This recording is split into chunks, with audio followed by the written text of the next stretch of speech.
हरे कृष्णा। ये साल पूरे वैष्णव समाज के लिए बहुत खास है, क्योंकि इस साल पूरा वैष्णव समाज जो है वो परम वैष्णव महाभागवत श्रील भक्ति सिद्धांत सरस्वती ठाकुर महाराज श्रील प्रभुपाद जी का 150वां आविर्भाव दिवस यानी कि अपीयरेंस डे, यानी कि सरल भाषा में बोले तो उनका जो बर्थडे है वो सेलिब्रेट कर रहे हैं। अभी रिसेंटली में फंक्शन हुआ, एक्चुअली पूरी दुनिया में अलग अलग जगह फेस्टिवल चल रहे हैं, फंक्शन चल रहे हैं।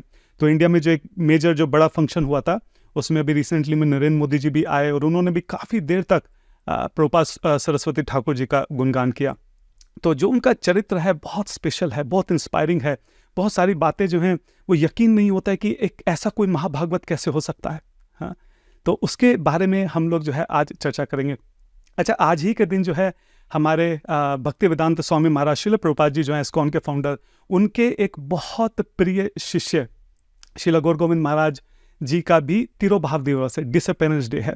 तो उनका भी बहुत पावन चरित्र है, बहुत बड़े महाभागवत थे वो। हाँ, उनकी भी बहुत सारी दिव्य लीलाएं हैं, उसके ऊपर भी हम कभी ना कभी चर्चा जरूर करेंगे। यूट्यूब पर भी काफ़ी सारी वीडियोस हैं उनके गुणगान में, उसको भी हम लोग सुन सकते हैं। लेकिन आज फिलहाल इस वीडियो में स्पेशली हम लोग फोकस करेंगे जो हमारे गौर कृष्ण कृपा शक्ति संपन्न भक्ति सिद्धांत सरस्वती ठाकुर महाराज श्रील प्रभुपाद जी के पावन चरित्र के ऊपर। ये ऐसे महाभागवत थे कि बचपन में ही इनके लिए जगन्नाथ जी का रथ 3 दिन तक खड़ा रहा था। जगन्नाथ जी ने बोला मैं आगे नहीं बढ़ूंगा जब तक मैं इनको देख नहीं लूंगा। इनका ऐसा चरित्र था कि सुभाष चंद्र बोस स्वयं चलकर इनसे मिलने के लिए आए थे। इनकी बुद्धि इतनी तीव्र थी, मतलब दिमाग ऐसा एकदम प्रिंटिंग प्रेस था, मतलब जिस चीज पे एक बार नजर पड़ गई ना वो दिमाग में प्रिंट हो जाता था। हाँ, अपने जीवन के जब अंतिम लीला कर रहे थे तब भी 50 साल पहले जो उन्होंने किताब पढ़ी थी, कोई पैसेज पढ़ा था, वर्ड बाय वर्ड वैसे दोहरा दिया करते थे। मतलब ऐसी एकदम जो स्मरण शक्ति थी वो बहुत तेज थी, तर्क करने की जो बुद्धि थी वो बहुत तेज थी। पूरे भारत में घूम घूम कर जिन्होंने भी राधा कृष्ण की भक्ति से अलग कोई भी सिद्धांत दिया तो पकड़ पकड़ के इन्होंने उसको हराया था। जब तपस्या की तो ऐसी तपस्या की कि लोगों ने मतलब मुंह तले उंगली दबा ली कि कलयुग के अंदर ऐसी तपस्या कौन कर सकता है। हाँ? और जब प्रचार किया तो ऐसा प्रचार किया कि चारों दिशाओं में भक्ति का ध्वज जो है उन्होंने लहरा दिया। तो बहुत पावन चरित्र है, इसके बारे में हम लोग इस वीडियो के अंदर चर्चा करेंगे।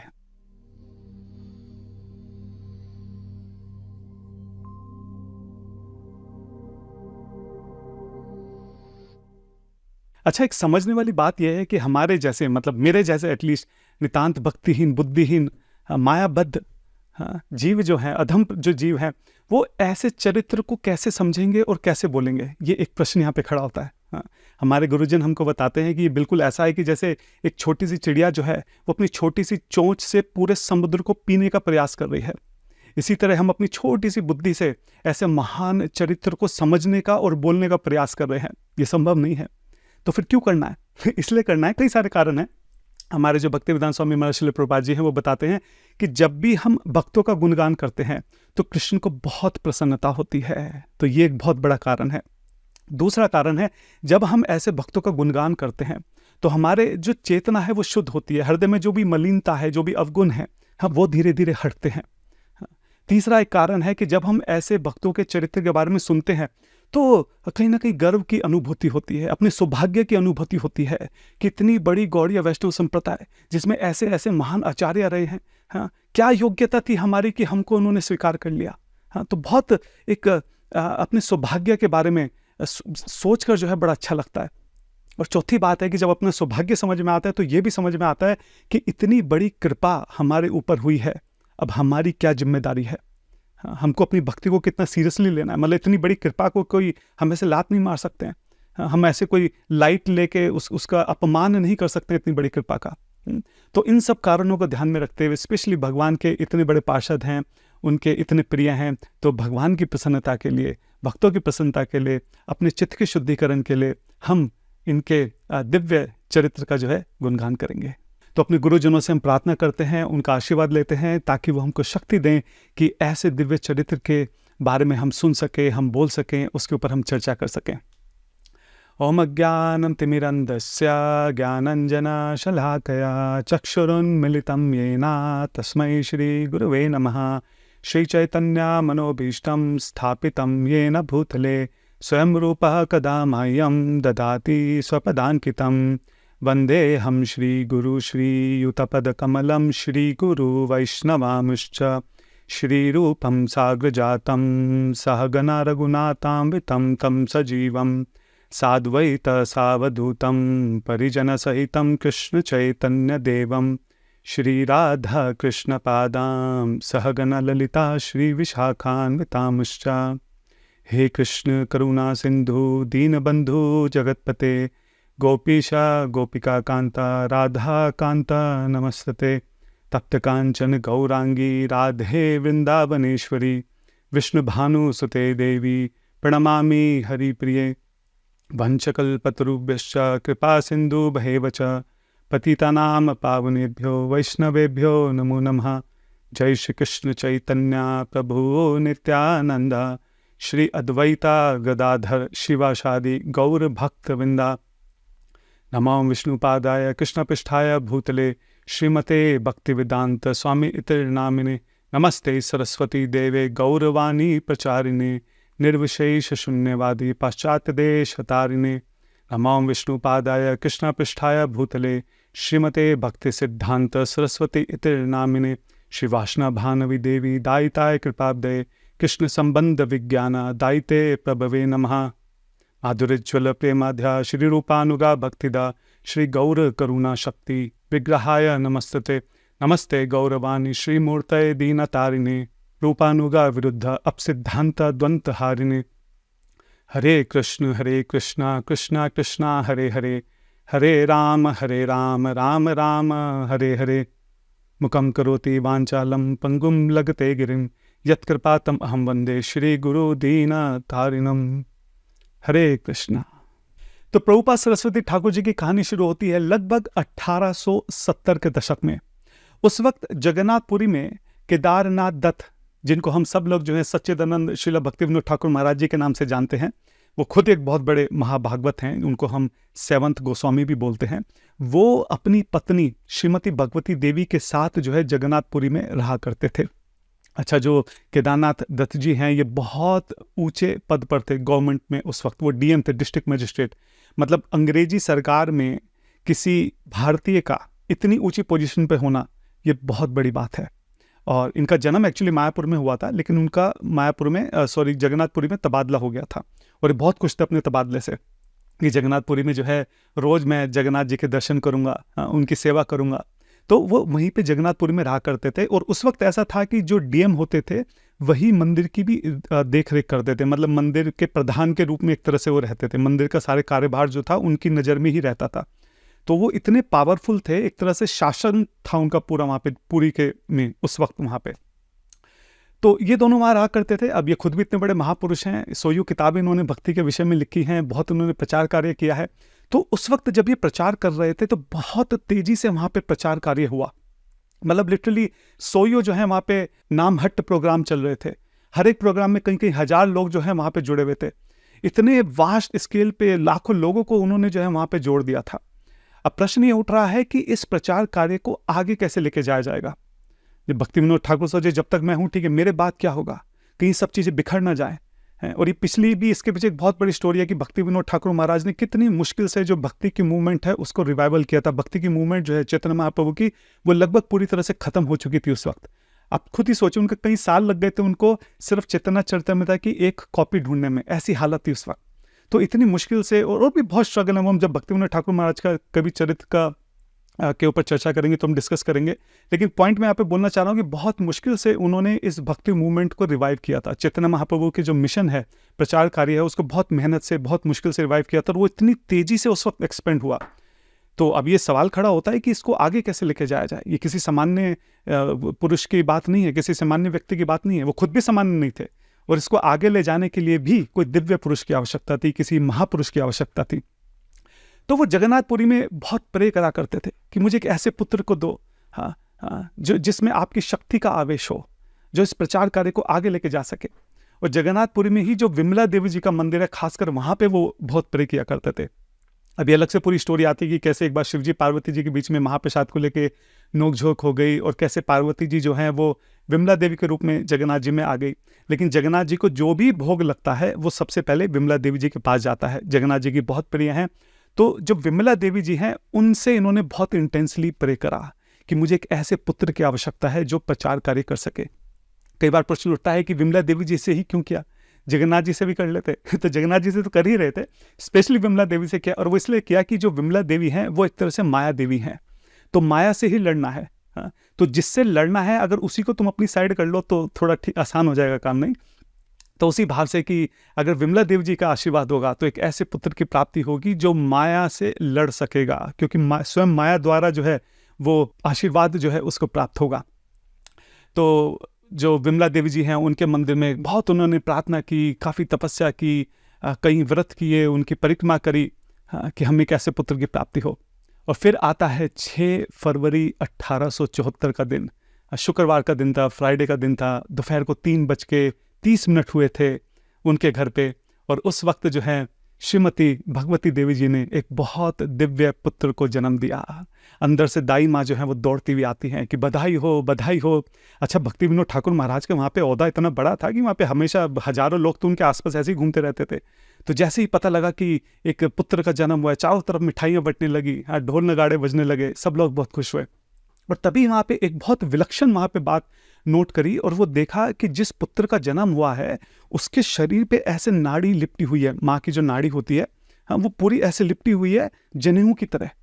अच्छा, ये कोई साधारण बात नहीं है, ये बाई चांस की बात नहीं है, ये बहुत विलक्षण ये एक चिन्ह है एक बहुत बड़े माँ भागवत का, कि अगर नाड़ी कई बार ऐसे लिपटी होती है जनेऊ की तरह तो ये बहुत महाभागवत के लक्षण माने जाते हैं। तो भक्ति विनोद महाराज को जब ये पता चला तो वो थोड़ा आश्चर्य भी हुए, और उनको मतलब उन्होंने ध्यान से देखा कि अच्छा ऐसा है। अच्छा, उसके बाद जब उनका एस्ट्रोलॉजिकल चार्ट दिखाया गया तो जिसने चार्ट देखा वो भी एकदम हैरान रह गया कि ऐसा कैसे हो सकता है, ये तो सारे लक्षण किसी बहुत बड़े महान दिव्य महापुरुष के लग रहे हैं। हाँ, और उसमें एक बड़े जो महापुरुष होते हैं उनके 32 लक्षण होते हैं उनके शरीर में। तो जब भक्ति सिद्धांत सरस्वती महाराज को देखा तो सारे 32 के 32 लक्षण उनके शरीर में थे। तो वहाँ से भक्ति विनोद महाराज समझ गए कि शायद ये वही पुत्र है जिसकी मैं आशा में था, जिसके लिए मैं इतने समय से प्रार्थना कर रहा था। अच्छा, उस वक्त क्या होता है कि एक दिन भक्ति विनोद स्वामी महाराज जो हैं वो सो रहे होते हैं रात को, और उनको स्वप्न आता है। स्वप्न में एक ब्राह्मण आता है, वो कहता है कि तुम्हारे घर में इस कली का जन्म हुआ है, ये सारे वैष्णव संप्रदाय को, वैष्णव जो हमारी धरोहर है उसका विनाश कर देगा। हाँ, भला इसी में है कि तुम इसको मार डालो, इसको बड़ा मत होने दो। और जब अगले दिन भक्ति विनोद महाराज उठते हैं तो वो बहुत टेंशन में होते हैं, बहुत परेशान होते हैं कि ऐसा कैसे। वो सारे दिन चिंता में होते हैं, उनको समझ नहीं आता कि ऐसे क्यों हुआ, मुझे ऐसा सपना क्यों आया। हाँ, तो अगले ही दिन उनको फिर से सपना आता है, और इस बार उनके सपने में नारद मुनि आते हैं। और नारद मुनि आते हैं, एक्चुअली जो पहले ब्राह्मण था उसने बोला था कि कली का अवतार है ये, हाँ, ये सब कुछ विनाश कर देगा। तो नारद मुनि आके बताते हैं कि जो पहले ब्राह्मण आया था आपके सपने में एक्चुअली वो कली है, उसको मारने के लिए या उसको खत्म करने के लिए या उसको रोकने के लिए इस पुत्र का जन्म हुआ है। तो आप परेशान होने की जरूरत नहीं है, ये बहुत दिव्य पुरुष हैं, ये महाभागवत हैं, बहुत बड़े महापुरुष होंगे, इनके द्वारा भक्ति का प्रचार जो है चारों दिशाओं में होगा, तो आपको परेशान होने की जरूरत नहीं है। स्वयं नारद मुनि आके ऐसे बोलते हैं। तो अगले दिन जो भक्ति विनोद महाराज हैं वो बहुत प्रसन्नता के साथ उठते हैं, और उनको थोड़ा हृदय में संतुष्टि होती है कि उनके घर ऐसे दिव्य बालक का जन्म हुआ है। अच्छा, बिमला देवी जी के आशीर्वाद से जन्म हुआ था, तो नाम रख दिया बिमला प्रसाद दत्त। हालांकि जो माँ है वो तो प्यार से बिनू ही बोला करती थी। तो जो बिमला प्रसाद दत्त हैं वो धीरे धीरे बड़े होते हैं, 6 महीने के होते हैं। उस वक्त वहाँ पे जगन्नाथ रथ यात्रा का आयोजन होता है। हम सब जानते हैं कि जगन्नाथपुरी में हर साल जगन्नाथ रथ यात्रा निकलती है, जो ग्रैंड ट्रंक रोड से होकर निकलती है। इनका घर भी वहीं पे था, तो बिल्कुल इनके घर के सामने जगन्नाथ जी का रथ आके रुक जाता है। अच्छा, कोई बड़ी बात नहीं है, जगन्नाथ जी का रथ रुकता रहता है, वो अपनी इच्छा से आगे बढ़ते हैं। तो जब रथ रुकता है उनकी आरती होती है, भोग लगता है, और थोड़ी देर बाद जब उनकी इच्छा होती है चल पड़ते हैं। लेकिन यहाँ पे वो आगे नहीं बढ़ रहे, धीरे धीरे शाम हो गई, रात हो गई। तो चलो कोई बात नहीं, पहले भी ऐसा हुआ है कि पूरा दिन जगन्नाथ जी का रथ नहीं चला, अगले दिन चलता है। तो अगले दिन फिर से पंडा लोग जो है प्रयास करने लगे, रथ को खींच रहे हैं, जगन्नाथ जी से प्रार्थना करेंगे, चलो महाराज क्या हो गया, चल नहीं रहे हैं। धीरे धीरे धीरे धीरे पूरा दिन बीत जाते हैं। अब पंडा लोगों को थोड़ा परेशानी होनी शुरू होती है कि भाई अभी तक तो हमें गुंडीचा पहुंच जाना चाहिए था, जगन्नाथ जी का रथ आगे नहीं बढ़ रहा है। फिर तीसरा दिन होता है, खूब प्रार्थना करते हैं, खूब लोग खींच रहे हैं, अलग अलग प्रयास हो रहे हैं, जगन्नाथ जी जो है वो हिलने का नाम न लें। कमाल हो गया, ऐसा कैसे हो गया। तो जो पंडा थे, जो वहाँ के मुख्य जो पंडा हैं, पुजारी थे, उनको रात को सपने में आते हैं जगन्नाथ जी, और वो कहते हैं कि मैं आगे नहीं जाऊँगा। अरे भाई क्यों नहीं जाएंगे आप आगे? कह रहे मैं आगे नहीं बढ़ूंगा, जब तक मैं अपने भक्त का दर्शन नहीं करूंगा मैं आगे नहीं बढ़ूंगा। अरे कौन सा भक्त है, इतने सब भक्त हैं, किस भक्त की बात हो रही है? है नहीं कि आपका भक्त? नहीं वो नहीं आया, क्यों नहीं आया? अरे वो आ नहीं सकता है, वो बहुत छोटा सा है, वो अपने आप नहीं आ सकता। छोटा सा है, हाँ छोटा सा है, जब तक वो नहीं आएगा, जब तक मैं उसको देख नहीं लूंगा, मैं आगे नहीं जाऊंगा। अच्छा, अब अगले दिन जो है पंडा लोग चारों तरफ ढूंढते हुए छोटा सा वक्त कौन है, छोटा वक्त कौन है। अच्छा, रथ जो है बिल्कुल घर के सामने रुका हुआ था, और जो हमारे भक्ति विनोद ठाकुर महाराज हैं वो तो प्रधान थे ही वहां पे, तो वो तो आसपास रहते ही हैं। तो बात हुआ कि कहीं ये बीनू के बारे में, बिमला प्रसाद के बारे में तो बात नहीं कर रहे, छोटा सा बच्चा तो वही है। अच्छा, मैंने बताया कि जो भक्ति विनोद ठाकुर महाराज है उनका तो जो ओहदा था, हमेशा हजारों लोगों से वो घिरे रहते थे। तो लोगों ने बोला भाई बीनू को बाहर लेके आओ। तो फटाफट से जो भगवती देवी जी हैं वो भाग के जाती हैं, और जो हमारे बिमला प्रसाद हैं छोटे से, उनको गोद में लेके आती हैं। अब डीएम साहब हैं, रथ पे वैसे हर कोई तो नहीं चढ़ सकता, लेकिन अब उनको कौन रोकेगा। तो जो उनकी पत्नी है वो बच्चे को रथ के ऊपर लाकर वहां पे रख देती हैं जगन्नाथ जी के सामने, ताकि जगन्नाथ जी उनको देख सकें। और जो छोटे से बीनू है, बिमला प्रसाद हैं, ये लुढ़कते लुढ़कते जो है ऐसे सरकते सरकते जगन्नाथ जी के जाके चरणों को पकड़ लेते हैं, उनके चरणों में अपना सिर रख देते हैं। और उसी वक्त एक बहुत अद्भुत घटना होती है। उसी वक्त जो जगन्नाथ जी की माला है, फूलों की माला, वो गिर के इनके जो हमारे बिमला प्रसाद है इनके ऊपर गिर जाती है। और जब ये सीन होता है तो चारों तरफ सब लोग एकदम देखते रह जाते हैं। पहली बात तो 3 दिन से जगन्नाथ जी आगे नहीं बढ़ रहे, वो कह रहे हैं कि छोटा सा मेरा भक्त है, उसको देख के आगे बढ़ूंगा, ठीक है। और यही वो भक्त था जिसके लिए जगन्नाथ जी रुके हुए थे। माला वहां पे गिर गई, वहां पे हजारों लोग जो है देखते रह जाते हैं, पंडा लोगों की आंखें फटी रह जाती हैं। वो जो हमारे भक्ति विनोद ठाकुर महाराज हैं वो भी बहुत आश्चर्य से देखते रहते हैं। और ये वो मोमेंट था, तब वो समझ गए थे कि ये वही पुत्र है जिसकी मैं आशा में था, जिसके लिए मैं भगवान से प्रार्थना कर रहा था। और यही वो समय है जब भक्ति विनोद ठाकुर महाराज की, जो हमारे प्रभुपाद सरस्वती ठाकुर है, उनकी तरफ उनकी जो नज़र है वो बदल गई थी। वो समझ गए थे कि ये वही पुत्र है जिसकी मैं तलाश में था। तो जैसे ही जगन्नाथ जी अपने छोटे से प्यारे से भक्त के दर्शन कर लेते हैं, उसको अपना आशीर्वाद दे देते हैं, उसी वक्त अचानक से एकदम से रथ जो है आगे बढ़ने लगता है।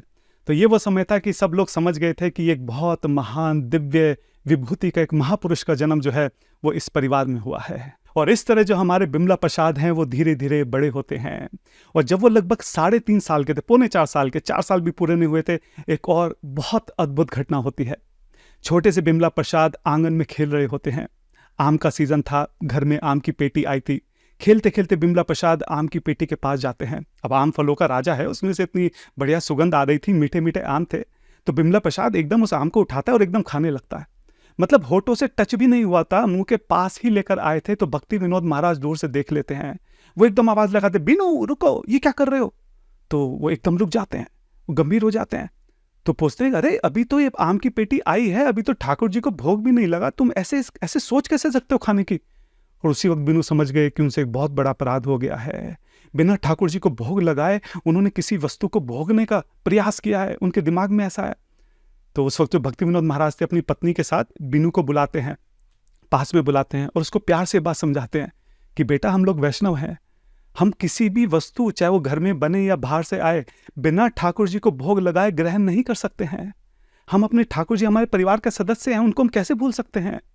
आप खुद सोचिए, अपने ऊपर इस बात को लेकर सोचिए। मैं भी सोचता हूँ अपने ऊपर बात को लेकर कि अगर मेरे घर में 4 सदस्य हैं, अगर घर में कुछ बहुत अच्छा आम की पेटी आई है या घर में कुछ बहुत अच्छा बना है, बाकी 3 सदस्य जो हैं उसको खाना लगे, मतलब एंजॉय करने लगे, और मेरे से एक बार पूछे भी नहीं। मैं अंदर कमरे में बैठा हूँ और खूब खिलखिला के हंस रहे हैं, खा रहे हैं, एंजॉय कर रहे हैं। मुझे कैसा महसूस होगा कि यार तीनों लोग अपना आपस में खा रहे हैं, मुझे एक बार पूछा भी नहीं, एक बार पूछा भी नहीं कि मैं भी खाना चाहता हूँ क्या।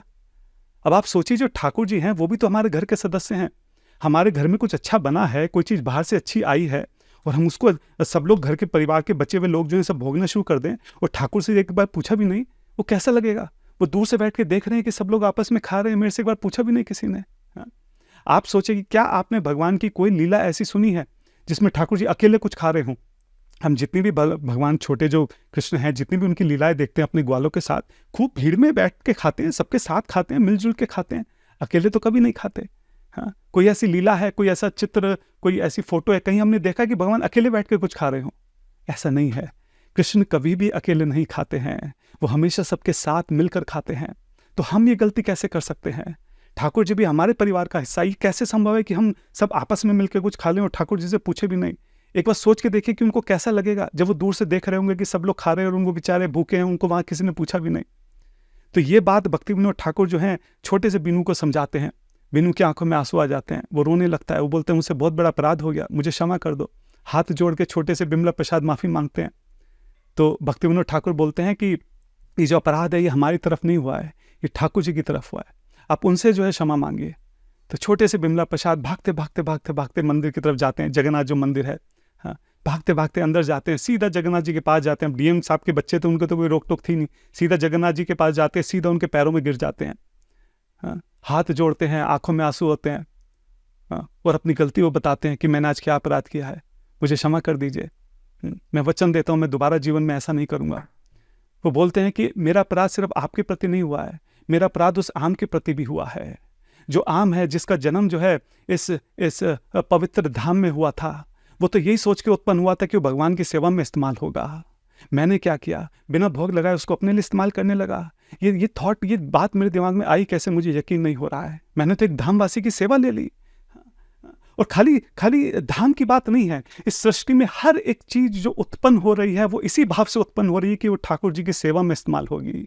कोई भी चीज बिना ठाकुर जी को अर्पण किए, बिना उनकी सेवा में डाले, खुद भोगने का प्रयास करना, खुद इस्तेमाल करना, खुद पूरी स्वार्थी बन जाना, ये बहुत बड़ा अपराध है। तो जो बिनू थे वो भगवान के सामने हाथ जोड़ते हैं, उनकी आंखों में आंसू होते हैं। छोटे से बिमला प्रसाद भगवान से माफी मांगते हैं, बोलते मेरा अपराध आपके प्रति भी हुआ है, इस आम के प्रति भी हुआ है, इसलिए मैं आज आपको वचन देता हूं कि मैं जीवन भर कभी भी आम को हाथ नहीं लगाऊंगा, यही मेरी सजा है।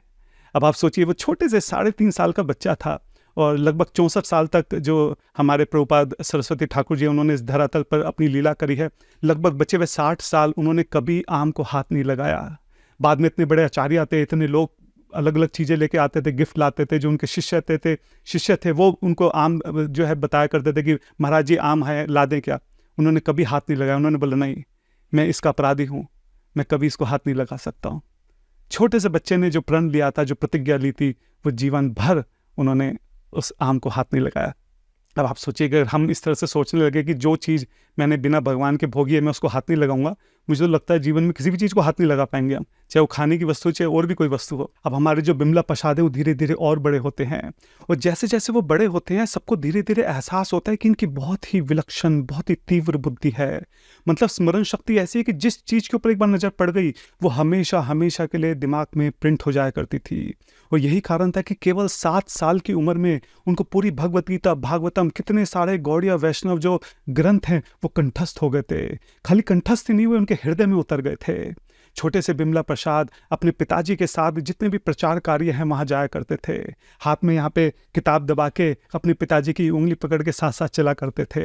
हाँ, वहाँ जाके उनका आसन लगाना, उनके लिए जल रखना, हाँ, जो भी अरेंजमेंट है वहाँ पे करना, और सबसे पहले सबसे आगे बिल्कुल कमर सीधी करके जो है घंटों घंटों तक अपने पिताजी को सुना करते थे। कितने सारे ग्रंथों को जो है पढ़ा करते थे। जब केवल 10 वर्ष की उनकी आयु थी तो आप सोचिए संस्कृत के महारथ बन चुके थे तब तक वो। जो भी भक्ति विनोद महाराज की जो वीकली, जो मंथली मैगजीन्स होती थी, उसमें जो संस्कृत के श्लोक हैं उनकी व्याख्या करना शुरू कर दिया था उन्होंने, प्रूफ रीडिंग शुरू कर दी थी, किताबों की एडिटिंग शुरू कर दी थी, केवल 10 साल की उम्र में। आप सोचिए, जैसे जैसे धीरे धीरे बड़े हुए तो लोग उनको कॉलेज में गए तो लोग कॉलेज में क्लास में नहीं ढूंढते थे। उनको पता है कि जो बिमला प्रसाद है अगर उसको ढूंढना तो लाइब्रेरी में मिलेगा, और लाइब्रेरी में केवल एक नहीं कई सारे सब्जेक्ट, मतलब जहाँ दृष्टि पड़ी, मैथ है, फिजिक्स है, एस्ट्रोलॉजी है, एस्ट्रोनॉमी है, कितने सारे जो अलग अलग सब्जेक्ट्स हैं उसमें विद्वत्ता हासिल थी। उस वक्त के जो विद्वान लोग थे वो भी आश्चर्यचकित थे कि ऐसा कोई कैसे हो सकता है। भाई साहब डिक्शनरी पढ़ डाली पूरी, मतलब 50 लाख शब्दों की जो डिक्शनरी है उसको पूरा पढ़ डाला, और 50 लाख शब्द जो हैं वो कंठस्थ हो गए अंग्रेजी के। मतलब ऐसा था कि जब उनके आर्टिकल न्यूज़पेपर में छपा करते थे तो जो उस वक्त के ब्रिटिशर्स थे वो भी उनके आर्टिकल पढ़ते थे तो साथ में डिक्शनरी लेके बैठना पड़ता था। ऐसे ऐसे शब्दों का, सटीक शब्दों का जो है वो इस्तेमाल करा करते थे। 16 साल की जब उम्र थी तो उन्होंने नैष्ठिक ब्रह्मचारी के लिए एक ग्रुप बनाया। नैष्ठिक ब्रह्मचारी वो होते हैं जो कभी सपने में भी किसी स्त्री का स्मरण नहीं करते हैं, मतलब पूरा एकदम हाईएस्ट लेवल ऑफ ब्रह्मचार्य होता है। तो उन्होंने ऐसा ग्रुप बनाया कि हम सब लोग जो है जीवन भर नैष्ठिक ब्रह्मचारी रहेंगे। काफ़ी बड़ा ग्रुप बना शुरू में जोश जोश में, और धीरे धीरे उसमें एक एक दो लोग कम होते चले गए, और कुछ ही समय में केवल वो अकेले उस ग्रुप में रह गए थे बाकी सब लोग धीरे धीरे छोड़ के जा चुके थे। 1893 में उन्होंने सिद्धांत शिरोमणि और 1896 में सूर्य सिद्धांत के ऊपर उन्होंने टीका लिखा। अच्छा, जो सूर्य सिद्धांत है वो बहुत कठिन है, बहुत जटिल है। बड़े बड़े जो विद्वान हैं वो प्रयास तक नहीं करते ऐसे किताबों के ऊपर अपने टीका लिखने का, और इन्होंने टीका लिख दिया, पूरी व्याख्या कर दी। तो जो उस वक्त के विद्वान पंडित थे वो देख के बहुत आश्चर्यचकित रह गए। तो इनकी विद्वत्ता को देख के, इनकी तीव्र बुद्धि को देख के, इनकी तर्क करने की शक्ति को देख के उन्होंने इनको टाइटल दिया। क्या टाइटल था? सिद्धांत सरस्वती। तो जो सिद्धांत सरस्वती हम बोलते हैं, इनके नामों में जो आता है, वो उस वक्त के जो विद्वान पंडित थे उन्होंने इनको टाइटल दिया था। अच्छा, इनकी बुद्धि कितनी तीव्र थी, इसका एक और बड़ा अच्छा उदाहरण यहाँ पे मुझे याद आ रहा है। जब ये बाद में बड़े आचार्य बने तो कई सारे इनके शिष्य थे, ठीक है। उस वक्त कई सारे आर्टिकल्स लिखा करते थे, पत्र जो आते थे उनका जो है रिप्लाई करना होता था, ठीक है। तो कैसे करा करते थे? कई सारे डिसाइपल्स को अपने बिठा दिया करते थे, ठीक है। तो मान लो कोई आर्टिकल लिखना है, ठीक है, कोई फिलोसफिकल सिद्धांत से संबंधित कोई आर्टिकल है, तो ये डिक्टेट करते थे। इतनी देर में एक शिष्य उसको लिखता था तो टाइम खराब होगा, तो जितनी देर में वो लिख रहा है इतनी देर में किसी दूसरे शिष्य को किसी दूसरे जो आर्टिकल है पत्रिका में जो छपने वाला है उसके ऊपर डिक्टेट करते थे। इतनी देर में वो लिख रहा है, इतनी देर में तीसरे को करते थे, इतनी देर में वो लिख रहा है, चौथे को करते थे। जब ये चारों बिजी होते थे, मीनवाइल इतनी देर में कोई रूम में आके कोई रूम में भी आ जाता था किसी न किसी काम की वजह से, तो उसको भी जवाब देते थे, फिर से इसको लिखते थे। आप सोचिए, अगर हम कोई आर्टिकल लिख रहे हैं, कितना एब्जॉर्प्शन चाहिए होता है, मतलब एक फ्लो होता है, एक दिमाग में एक चेन ऑफ थॉट रहती है कि हाँ पहले ये बताया, अभी ये बताना है। अब सोचिए कैसे है संभव है कि 4-5 अलग अलग आर्टिकल चल रहे हैं लगातार, पहले इसको एक पैराग्राफ बताया, फिर इसको बताया, फिर तीसरा आर्टिकल का इसको बताया, फिर चौथे का इसको बताया। इतनी देर में पहले वाले निकलिए तो फिर से पहले वाले पे शिफ्ट हो गए, और जहाँ छोड़ा था रात को लास्ट टाइम उसके आगे से बताना शुरू कर दिया। आप अंदाजा लगाइए कि क्या बुद्धि रही होगी। अच्छा, पहले क्या होता था कि अगर कोई बहुत प्रतिभावान है तो वहाँ का जो राजा है वो उसको अपने यहाँ किसी पद पर नियुक्त कर लेता था। जैसे हम देखते हैं रूपा गोस्वामी हैं, सनातन गोस्वामी हैं, उन दोनों को भी राजा ने जो है पद पर नियुक्त कर लिया था। आज भी होता है। अभी आप देखिए, जो वर्तमान हमारी सरकार है उसमें जो फॉरेन मिनिस्टर हैं जयशंकर जी, वो कोई इलेक्शन जीत कर नहीं आए हैं, लेकिन उनकी प्रतिभा को देखकर उनको उस पद पर नियुक्त कर दिया गया। और भी कई सारे कैबिनेट मिनिस्टर हैं। तो इसी तरह जो बिमला प्रसाद थे, ये इतने ज़्यादा प्रतिभावान थे कि इनकी ख्याति चारों दिशाओं में फैल रही थी। तो उस वक्त वहाँ के जो राजा थे मानिक किशोर बहादुर, जब उनको उनके बारे में पता लगता है तो वो उनको बुलाते हैं, बिमला प्रसाद जी को, और उनको अपने यहाँ पे पद पर, एक अच्छे पद पर वहाँ पे नियुक्त कर देते हैं। तो कुछ ही हफ्ते बीते थे, वो सरकारी नौकरी जो है राजा के यहाँ पे कर रहे थे बिमला प्रसाद जी, लेकिन उनका मन नहीं लग रहा था। उनको लग रहा था कि मैं क्या कर रहा हूँ, मैं क्यों अपना समय नष्ट कर रहा हूँ, मेरे जीवन का लक्ष्य क्या है, यहाँ राजा के यहाँ नौकरी करना है। तो वो अपनी नौकरी छोड़ने के लिए राजा के पास उन्होंने पत्र भेजा। राजा बड़े आश्चर्य हुए, अरे जो पद पाने के लिए लोग तरसते हैं, इतना धन मिल रहा है, इतना यश है, इतनी चारों तरफ इज्जत मिल रही है, सब कुछ मिल रहा है, ऐसा पद पाने के लिए तो लोग क्या क्या नहीं करते, यहाँ पे हाथ में आया हुआ पद जो है ये इंसान छोड़ रहा है। तो राजा उसको समझाने का प्रयास करते हैं, वो नहीं मानते। वो कहते हैं कि मेरे जीवन का लक्ष्य कुछ और है, आप मुझे क्षमा कीजिए और मुझे विदा कीजिए। तो वहाँ से अपनी नौकरी छोड़कर, कुछ ही दिनों में, कुछ ही हफ्तों की बात है, वहाँ छोड़कर वो वापस अपने पिताजी के पास आते हैं, हाथ जोड़कर उनको बोलते हैं कि पिताजी, मैंने हमेशा आपसे यही समझा है, यही सीखा है कि जो जीवन का लक्ष्य है वो केवल राधा कृष्ण के प्रेम को पाना है, और ये पाने के लिए हमें किसी भगवत प्राप्त महापुरुष की शरण लेनी होगी, किसी गुरु के आश्रम में जाना होगा। इन सब भौतिक चीज़ों में भौतिक इच्छाएं, मेरी ये सब भौतिक इच्छाएं नहीं है, ये जितने भी भौतिक सुख सुविधाएं हैं मेरा इसमें मन नहीं लगता है, मुझे सब नहीं भाती हैं, मुझे सब कुछ नहीं चाहिए।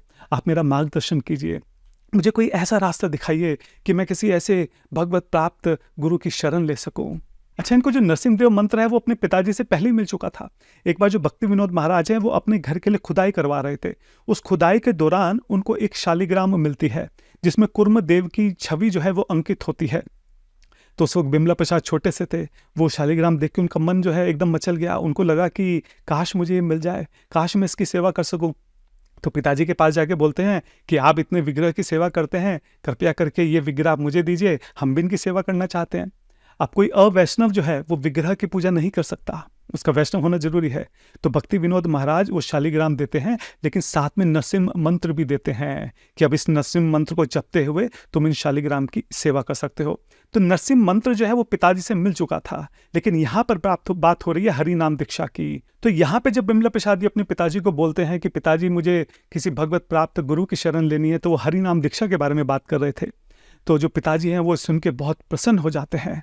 वो कहते हैं कि मेरी नज़र में गुरु हैं, भगवत प्राप्त गुरु हैं, बहुत पहुँचे हुए महापुरुष हैं, और उनको तुम भी जानते हो। तो वो सोचने लगते हैं कि कौन महापुरुष के बारे में बात कर रहे हैं पिताजी। तो बताते हैं, मैं बात कर रहा हूँ महाभागवत गौर किशोर दास बाबा जी महाराज के बारे में। ये सुनकर बिमला प्रसाद जी एकदम बहुत खुश हो जाते हैं। अच्छा, जो गौर किशोर दास बाबा जी महाराज हैं, ये भी उस वक्त के बहुत बड़े भगवत प्रेमी महापुरुष थे, बहुत विख्यात थे। वैराग्य शिरोमणि थे, साक्षात वैराग्य मूर्ति, वैराग्य की मूर्ति कहते थे इनको। इनके पास केवल एक कपड़ा था जो उन्होंने शमशान से उठाया था, उसको नीचे कॉपिन की तरह पहन लेते थे, ऊपर तो कुछ पहनते ही नहीं थे। हाँ, चाहे गर्मी हो चाहे सर्दी हो, ऐसे ही रहते थे।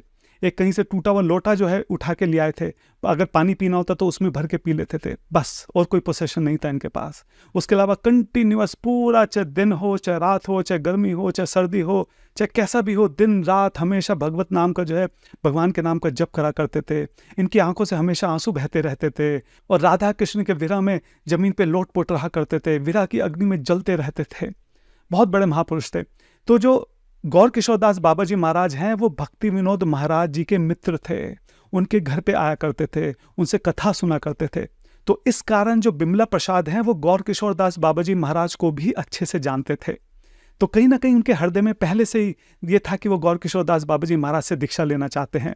अब तो पिताजी की भी अनुमति मिल गई है, उनकी आज्ञा मिल गई है, तो बहुत खुश हो जाते हैं। वहीं से पिताजी से आज्ञा लेकर भागते हुए गौर किशोर दास बाबा जी के पास जाते हैं। जाकर सीधा उनके चरणों में गिर जाते हैं, उनको पूरी बात बताते हैं कि अब मेरा इस भौतिक संसार में मन नहीं लगता, यहाँ मुझे कोई चीज़ अच्छी नहीं लगती। मेरे जीवन का तो केवल एक ही लक्ष्य है कि राधा कृष्णों के चरणों की प्राप्ति की जाए।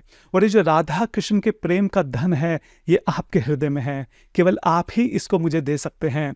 मैं आपको गुरु के रूप में स्वीकार करना चाहता हूँ। आप कृपया करके मुझे शरण दीजिए, मुझे कृपा करिए और मुझे भी अपने चरणों में स्थान दीजिए। अब जो गौर किशोर दास बाबा जी महाराज हैं, उनकी अपनी अलग प्रतिज्ञा थी कि वो किसी को दीक्षा नहीं देंगे। तो गौर किशोर दास बाबा जी ने बोला कि समझाया कि मैं किसी को दीक्षा नहीं देता हूँ, ठीक है। तो अब ये क्योंकि थोड़ा जानते थे, परिवार में आना जाना था, तो यहाँ पे जो हमारे बिमला प्रसाद हैं वो थोड़ा जिद करने लगे। वो बोलने लगे कि नहीं, मुझे आप ही से दीक्षा लेनी है, मैं आप ही को अपना गुरु मान चुका हूँ, कृपया करके मुझे स्वीकार कीजिए। तो गौर किशोर दास बाबा जी कहते हैं कि ठीक है, ऐसा है तो एक काम है कि करता हूँ, मैं चैतन्य महाप्रभु से पूछ कर बताऊँगा, तो तुम जाओ, मैं बात करके बताऊँगा, ठीक है। तो बिमला प्रसाद वापस आ जाते हैं। अगले दिन फिर से जाते हैं कि आपने बात करी क्या? अरे मैं भूल गया, मैं बात करूंगा, जाओ तुम यहाँ से अभी। तो बिमला प्रसाद फिर आ जाते हैं। फिर अगले दिन जाते हैं, कहते हैं आपने बात करी क्या?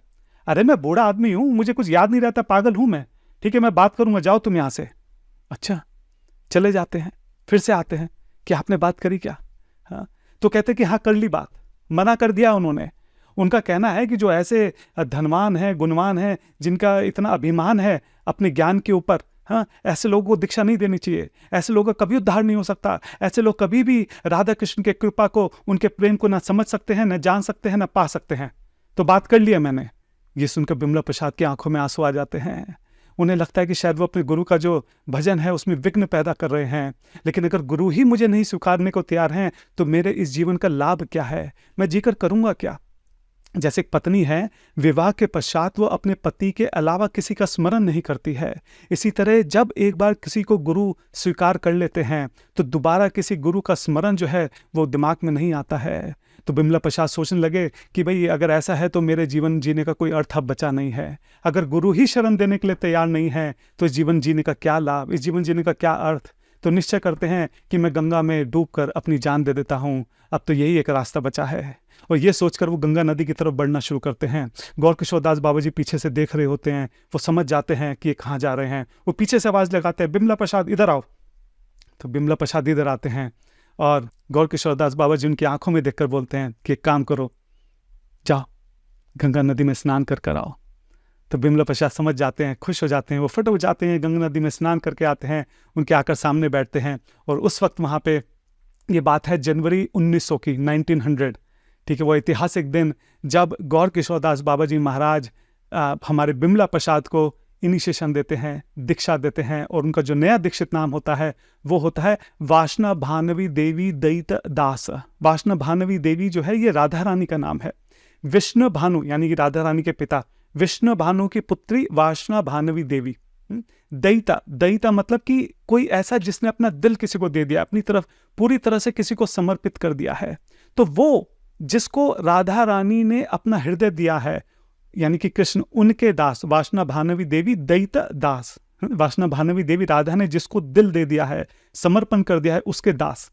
तो बहुत बड़ा इंटरेस्टिंग नाम है वैष्णव भानवी देवी दयित दास। ये हमारे बिमला प्रसाद जी का नया नाम पड़ता है।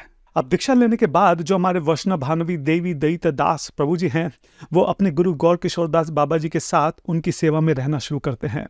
उनसे भगवत तत्व के बारे में, नाम तत्व के बारे में, गुरु तत्व के बारे में, धाम तत्व के बारे में बहुत गहराई से समझने का प्रयास करते हैं। उनकी सेवा करते हैं, साधना करते हैं, तपस्या करते हैं। और धीरे धीरे जो गौर किशोर दास बाबा जी के हृदय में राधा कृष्ण का जो प्रेम धन था, वो अपने शिष्य वैष्णव भानवी देवी दयित दास के हृदय में जो है ट्रांसफर कर देते हैं। गुरु की सेवा करते करते मन में जो है विरह जो है राधा कृष्ण के प्रति वो और ज़्यादा उत्पन्न होता चला जाता है, और ज़्यादा वैराग्य मन में आ जाता है। कुछ साल ही बीते थे। 1900 में उनकी दीक्षा हुई थी, और 1905 लगभग 5 साल के बाद जो हमारे बिमला प्रसाद वैष्णव भानवी देवी दयित दास हैं, वो एक बहुत कठोर तपस्या का प्रण लेते हैं।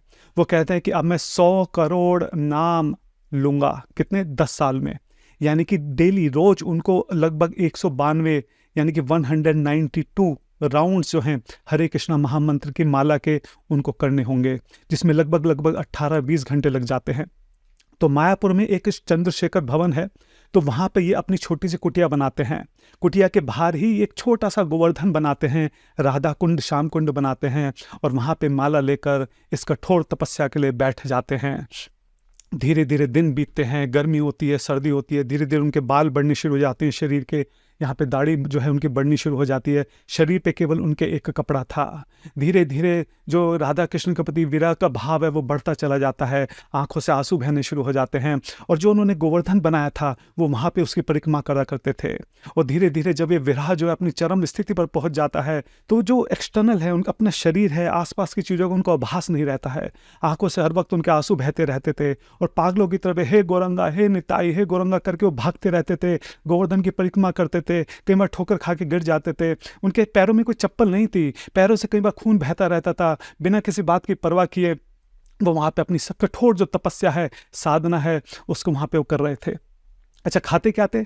खाने के लिए सिंपल जो चावल हैं उसको उबाल कर उसमें थोड़ा सा नमक डालकर भोग लगाकर वो उसको ज़मीन पे रख दिया करते थे, और अपने दोनों हाथ यूँ पीछे बांधकर और एक सांस भरकर मुंह से नीचे झुककर जितना मुंह में आया बस उतना खा लिया करते थे। सिर्फ एक बार एक सांस में जितना खा पाए। ऐसा क्यों? ताकि दीनता का भाव जो है वो मन में उदय हो सके, विनम्रता जो है वो मन में आ सके। इतनी कठोर तपस्या कोई 2-4 दिन नहीं कि उन्होंने 10 साल उन्होंने तपस्या की। मतलब आप सोचिए, हमें एकादशी पे या इधर उधर कहीं 1-2 बार प्रसाद नहीं मिलता तो हमारी हालत खराब हो जाती है। 10 साल तक इस तरह से कठोर तपस्या उन्होंने की है। गर्मी हो, सर्दी हो, बारिश हो, आंधी हो, तूफान हो, बिना किसी चीज़ की परवाह किए वो हर वक्त लगातार भगवान नाम का जप कर रहे थे। एक बार की बात है, जो उनकी झोपड़ी है वो तेज हवा के झोंके से टूट जाती है, तो ऊपर जगह बन जाती है। बाद में धूप है वो उसके ऊपर पड़ती है, बाद में बारिश है तो बारिश पड़नी शुरू हो जाती है। उनके पास इतना समय भी नहीं था कि अपनी झोपड़ी को सही कर सकें, इसमें भी वो समय खराब नहीं करना चाहते थे। तो उन्होंने छाता लेके वहाँ पे छाता यूँ ऊपर लगा दिया था, और छाते के साथ जो अपना जप जो है उन्होंने कंटिन्यू किया था। आप सोचिए क्या कठोर तपस्या जो है उन्होंने 10 साल वहाँ पर की। जब गौर किशोर दास बाबा जी ने देखा कि उनका शिष्य इतनी कठोर तपस्या कर रहा है, वो बहुत प्रसन्न हो गए।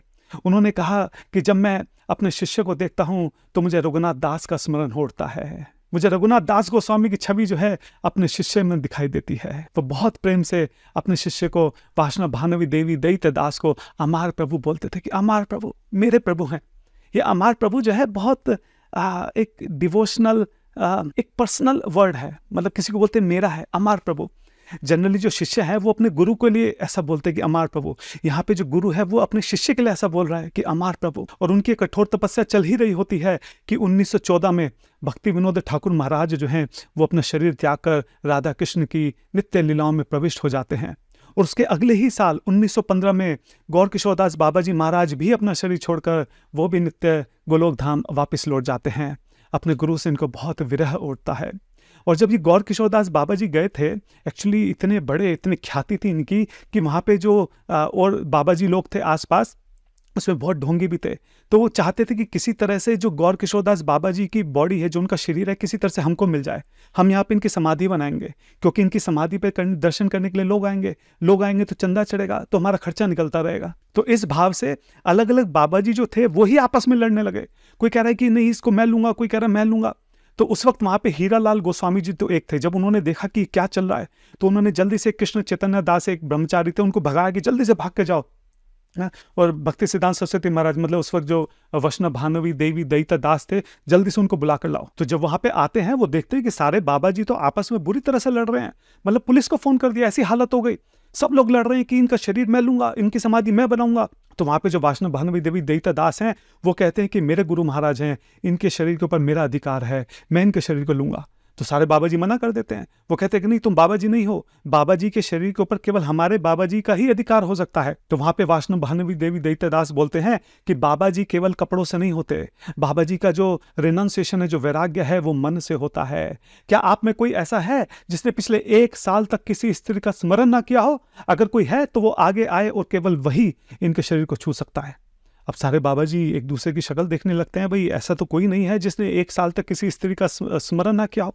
हाँ, तो उसके बाद कहते ठीक है, क्या कोई ऐसा है 1 साल नहीं तो कम से कम 6 महीने ऐसे हो जिसमें हमने किसी स्त्री का स्मरण ना किया हो? तब भी कोई बाबा जी नहीं होता। तो 6 महीने के बाद बोलते कि 1 महीने तक ना किया हो, तब भी कोई नहीं आता। बाद में तो वो यहां तक कह देते हैं कि क्या कोई ऐसा है यहां पर जिसने पिछले 1 हफ्ते में किसी स्त्री का स्मरण ना किया हो? और तब भी सब बाबा जी एक दूसरे की शक्ल देखते रहते आते हैं, क्योंकि उनमें से कोई भी ऐसा नहीं था जिसने 1 हफ्ते तक, केवल 1 हफ्ते तक किसी स्त्री का स्मरण ना किया हो। तो ऐसे बाबा जी बनने का क्या लाभ?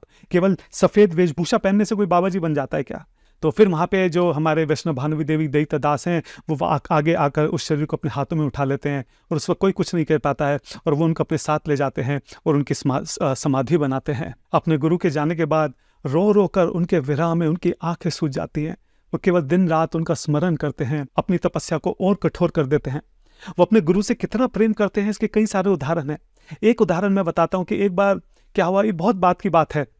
जब वो बहुत बड़े आचार्य बन जाते हैं, एक बार वो कहीं पर जा रहे थे स्टीमर पर, तो वहां पे कोई व्यक्ति बैठा था। तो वो उनसे पूछता है कि आप इतने बड़े आचार्य हैं, आपके गुरु कौन हैं? तो उस वक्त इनका नाम भक्ति सिद्धांत सरस्वती ठाकुर प्रभुपाद था। तो बोलते हैं कि मेरे गुरु का नाम गौर किशोरदास बाबा जी है। तो कहते गौर किशोरदास बाबा जी? अरे वो पागल, वो अनपढ़ जो अपना नाम नहीं लिख सकता, उससे आपने दीक्षा ली? उससे दीक्षा क्यों ले ली? अरे आप इतने धनवान हो, ज्ञानवान हो, बुद्धिवान हो, अरे आपको कोई अच्छे गुरु का चयन करना चाहिए था, आपने क्या उस पागल बाबा को से दीक्षा ले ली?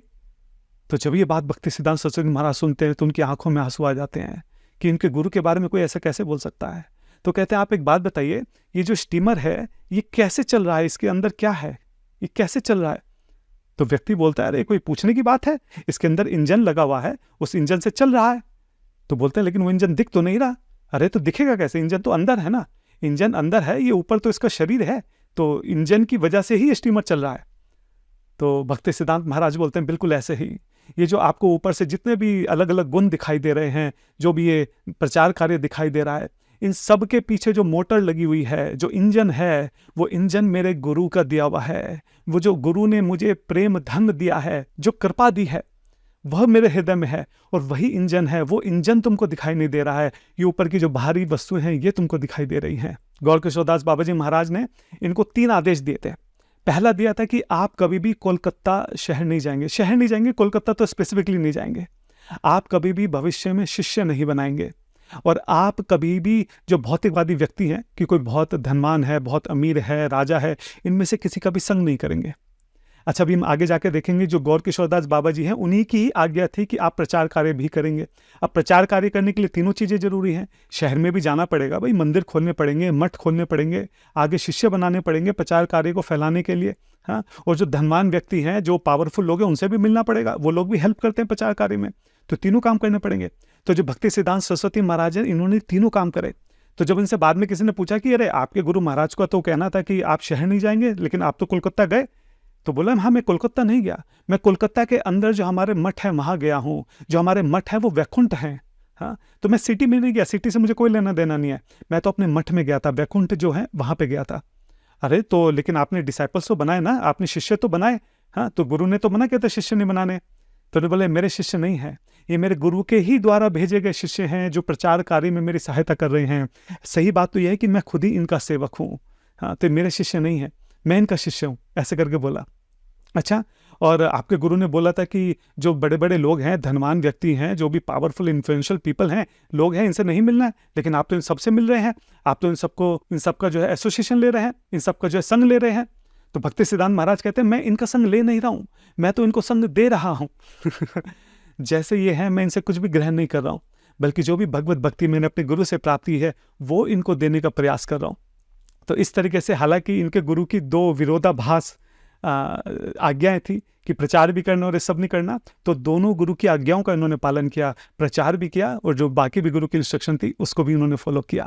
अच्छा, अब अपनी कहानी पर वापस लौटते हैं कि मायापुर में चंद्रशेखर भवन की कुटिया, जिसमें कि वाष्णव भानवी दैत्य दास जो है वहाँ पे कठोर तपस्या कर रहे हैं। और अब तो तपस्या में विरह भी है, क्योंकि जो उनके पिताजी थे भक्ति विनोद महाराज वो जा चुके हैं, जो गुरु थे गौर किशोर दास बाबा जी महाराज वो भी जा चुके हैं, तो उनसे विरह है। भगवान से, राधा कृष्ण से तो विरह था ही, अब जो पिताजी और गुरु थे, जो मार्गदर्शक थे, वो भी नहीं रहे। तो इस विरह की अग्नि में जलते हुए वहाँ पे अपनी कठोर तपस्या जो है उसको वहाँ पे कंटिन्यू करते हैं। अच्छा, कलकत्ता में एक व्यक्ति थे कुंज विहारी प्रभु करके। तो जो कुंज विहारी प्रभु थे वो प्रचार करना चाहते थे, लेकिन प्रचार के लिए वो किसी ऐसे महापुरुष को, साधु संत को ढूंढ रहे थे जो बहुत अच्छे से कथा कर सके, जिसकी साधना जो है बहुत अच्छी हो, जिसका जप बहुत अच्छा हो, जिसको ज्ञान जो है वो बहुत अच्छा हो। वो खुद जो थे उनके पास बहुत पैसा था, वो मैनेजमेंट कर सकते थे, लेकिन कथा नहीं कर पाते थे। तो अगर कोई ऐसा व्यक्ति मिल जाए जो कथा कर सके तो फिर पंडाल कहाँ लगेगा, खाने की व्यवस्था कैसी होगी, वो सारी चीज़ें वो कह रहे थे कि मैं देख लूँगा। तो उनको पता लगता है कि मायापुर में ऐसे ऐसे एक वाष्णव भानवी दैत्य दास हैं, वो बहुत ज्ञानी पुरुष हैं, ठीक है, आप वहाँ जाइए, अगर वो मान जाते हैं तो वो कथा कर सकते हैं, वो प्रचार कार्य में आपकी सहायता कर सकते हैं। तो जो कुंज विहारी प्रभु थे पहुँच जाते हैं वहाँ पे, लेकिन जब वहाँ जाके देखते हैं वाष्णव भानवी दैत्य दास को तो उनको लगता है कि ये क्या हालत बना रखी है, क्योंकि पिछले 10 साल से उन्होंने कुछ खाया नहीं था, दिन में सिर्फ इतने थोड़े से चावल, जैसे मैं बता रहा था कि उबाल के ज़मीन पे डाल के एक सांस में खा लिए, ठीक है, पूरा शरीर कंकाल हो चुका था, हड्डियां बाहर निकल चुकी थी, पूरे बाल जो है उनके बड़े हुए थे। हाँ, जो रज है वहाँ पे धाम की, मायापुर की, वो पूरे शरीर पे उनके जो है लगी हुई थी। हाँ, और पूरे हाथ दोनों ऊपर उठा के वो हे गोरंगा कह के पागलों की तरह इधर उधर भाग रहे थे, रो रो के आंखें सूज चुकी थी, अपने आंसुओं से जो उनके एक कपड़ा जो उनके शरीर पे था वो भीग चुका था। और वो पागलों की तरह इधर उधर भाग रहे थे, किसी को पहचान नहीं रहे थे, कुछ उनके सुध नहीं थी आसपास की, क्या है, कौन आया है, कौन नहीं आया है। हाँ, तो जब उन्होंने कुंज विहारी बाबू ने देखा कि क्या हालत बना रखी है, तो उनको लगा ये ऐसा व्यक्ति तो कैसे प्रचार करेगा। हाँ, ये किसने मुझे गलत भेज दिया, ये प्रचार करने लायक नहीं है, तो पागल हो चुके हैं मतलब। तो कुंज विहारी प्रभु जी वहाँ से वापस लौट आते हैं। अच्छा, अगर ध्यान से सोचें तो जब तक लोग पागल ना कहने लगे, हाँ, जब तक ये सुध ना हो, भूख की, प्यास की, दिन की, रात की, गर्मी की, सर्दी की, इंसानी सुध ना खोदे, हाँ, जब तक ये पागलपन ना हो, तो तब तक समझो प्रेम किया ही नहीं। और इस वक्त जो हमारे वाष्णव भानवी दैत्य दास हैं, ये पूरी तरह से पागल हो चुके थे, ये प्रेम की परिकाष्ठा में थे। तो जो कुंज विहारी प्रभु हैं वो तो देख के समझ जाते हैं भैया इनसे नहीं हो पाएगा, और वो वापस चले जाते हैं। लेकिन जो हमारे वाष्णव भानवी देवी दैत्य दास हैं, ये जब वहाँ पे जप कर रहे थे, एक बार पूरी तरह से ये अपने ध्यान में मग्न थे, और तब ये देखते हैं जप करते करते कि अचानक से इनके सामने जो हैं निताई गोरंगा जो हैं अपने सारे पार्षदों के साथ प्रकट हो जाते हैं नाचते हुए। तो ये बहुत गंभीर हो जाते हैं, ये उनको देखते हैं कि सब लोग किस तरह से नाच रहे हैं, और देखते ही देखते 6 गोस्वामी इनको दिखाई देने लगते हैं। देखते देखते पूरी गुरु परंपरा जो है, विश्वनाथ चक्रवर्ती ठाकुर जो हैं, बलदेव विद्याभूषण जो हैं, जगन्नाथ दास बाबा जी महाराज जो है, सब इनको दिखाई देने लगते हैं। और धीरे धीरे देखते हैं इनके पिताजी भक्ति विनोद ठाकुर महाराज जी के दर्शन शुरू हो जाते हैं, और स्वयं अपने गुरु महाराज गौर किशोर दास बाबा जी महाराज के दर्शन शुरू हो जाते हैं। और इन सबको प्रकट अवस्था में देख रहे थे, सब लोग इनसे बहुत खुश थे, सब लोग नाच रहे थे। और तब ये सब लोग एक साथ मिलकर इनसे प्रार्थना करते हैं कि अब आप अपनी ये तपस्या बंद करो। अब जो गौरांग महाप्रभु का लक्ष्य है, जो उनका उद्देश्य है, जिस कारण से वो धरती पर आए थे कि धरती पे जन जन का कल्याण हो, धरती पर जन जन तक जो हरे कृष्णा महामंत्र है वो पहुंचाया जाए, जन जन को बताया जाए कि उनके जीवन का लक्ष्य क्या है, उद्देश्य क्या है। अब वो काम जो है बहुत जरूरी, बहुत इंपॉर्टेंट जो काम है वो अभी बाकी रह गया है। अब वो काम आपको करना है। अब आप उठिए और प्रचार कार्य के लिए निकलिए। तो जब वो इन सब से एक साथ आज्ञा पाते हैं, अपने गुरु महाराज से, अपने पिताजी से, सारे गोस्वामी से, स्वयं निताई गौरंगा से वहाँ पे उनको आज्ञा मिलती है, तो फिर धीरे धीरे अपनी जो कठोर तपस्या है उसको समाप्त करते हैं और वो निश्चय करते हैं कि अब वो प्रचार कार्य में लगेंगे। अच्छा, जब ये प्रचार करने के लिए निकलते हैं तो समझ जाते हैं कि जब तक इनकी लोगों की नज़रों में एक प्रामाणिक छवि नहीं होगी, जब तक लोगों को इनके ऊपर विश्वास नहीं होगा, लोग इनकी बात को नहीं मानेंगे। और उस वक्त जो था, जो रिनाउंस्ड ऑर्डर में रहते थे, जो वैराग्य में रहते थे, जो सेफ्रन ड्रेस में, भगवा कपड़ों में रहते थे, लोगों को उनके ऊपर बहुत विश्वास होता था। तो इसी कारण देखते हैं कि क्यों चैतन्य महाप्रभु ने भी संन्यास लिया था, ताकि वो प्रचार कर सकें। तो ये भी निश्चय करते हैं कि ये भी संन्यास लेंगे। अब संन्यास लेंगे किससे? पिताजी जो है भक्ति विनोद ठाकुर महाराज वो जा चुके हैं, गुरुदेव गौरकिशोर दास बाबा जी महाराज भी जा चुके हैं, और वो समय इतना खराब था कि बहुत मुश्किल था किसी प्रामाणिक गुरु को ढूंढना, किसी महाभागवत वैष्णव को ढूंढना बहुत मुश्किल काम था। तो ये एक बहुत बोल्ड डिसीजन लेते हैं, जैसा इतिहास में कभी नहीं हुआ।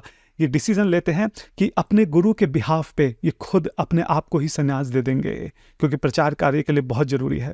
तो अपने गुरु महाराज के सामने फोटो रखते हैं और अपने गुरु महाराज से प्रार्थना करते हैं, मंत्रोच्चारण करते हैं, यज्ञ करते हैं, और अपने गुरु महाराज के बिहाफ पे खुद जो है अपने आप को डंडा दे देते हैं, अपने आप को नाम देते हैं भक्ति सिद्धांत सरस्वती ठाकुर। ये बात है 27 मार्च 1918 की, गौर पूर्णिमा का दिन था उस दिन।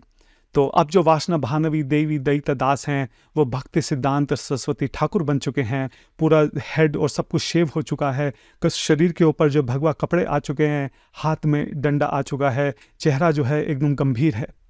तो अब प्रचार करना है। तो जो कुंज विहारी प्रभु जो एक बार पहले आए थे इनसे मिलने के लिए, प्रचार कार्य के लिए, अभी थोड़ी देर पहले मैंने बताया, तो भक्ति सिद्धांत सरस्वती ठाकुर जो हैं अब इन कुंज विहारी से मिलने के लिए कोलकाता जाते हैं। इनका दरवाजा नॉक करते हैं, कुंज विहारी प्रभु दरवाजा खोलते हैं और देख के एकदम हैरान रह जाते हैं कि सामने एकदम उनकी हाइट 6 फुट 2 इंच थी, 6 फुट 2 इंच लंबा एक व्यक्ति खड़ा हुआ है, चेहरे पे एकदम गंभीर है, माथे पे चश्मा, यहाँ पे आंखों पे चश्मा लगा हुआ है, सर और सब कुछ जो है शेव हो चुका है, शरीर के ऊपर घेरे हुए कपड़े हैं, हाथ में डंडा है। तो समझ जाते हैं कि तो वही है जिनसे मिलने के लिए मैं मायापुर गया था, वहाँ पे उनका क्या हाल मचा रखा था और यहाँ पे ये कैसे दिख रहे हैं।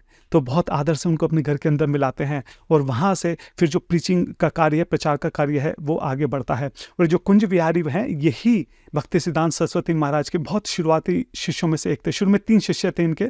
कुंज विहारी प्रभु थे, परमानंदा दास थे और विनोद बिहारी दास ब्रह्मचारी थे। जो विनोद बिहारी दास ब्रह्मचारी थे यही बाद में भक्ति विज्ञान केशव महाराज बनते हैं, जिनसे श्रील प्रभुपाद जी ने संन्यास लिया था। तो शुरू में 3 शिष्य थे और यहाँ से प्रचार कार्य आगे बढ़ता है। अब यहाँ पे जब हमारे भक्ति सिद्धांत सरस्वती ठाकुर श्रील प्रभुपाद जी प्रचार के लिए निकलते हैं, तो जब वो बोलना शुरू करते हैं तो चुप नहीं हुआ करते थे।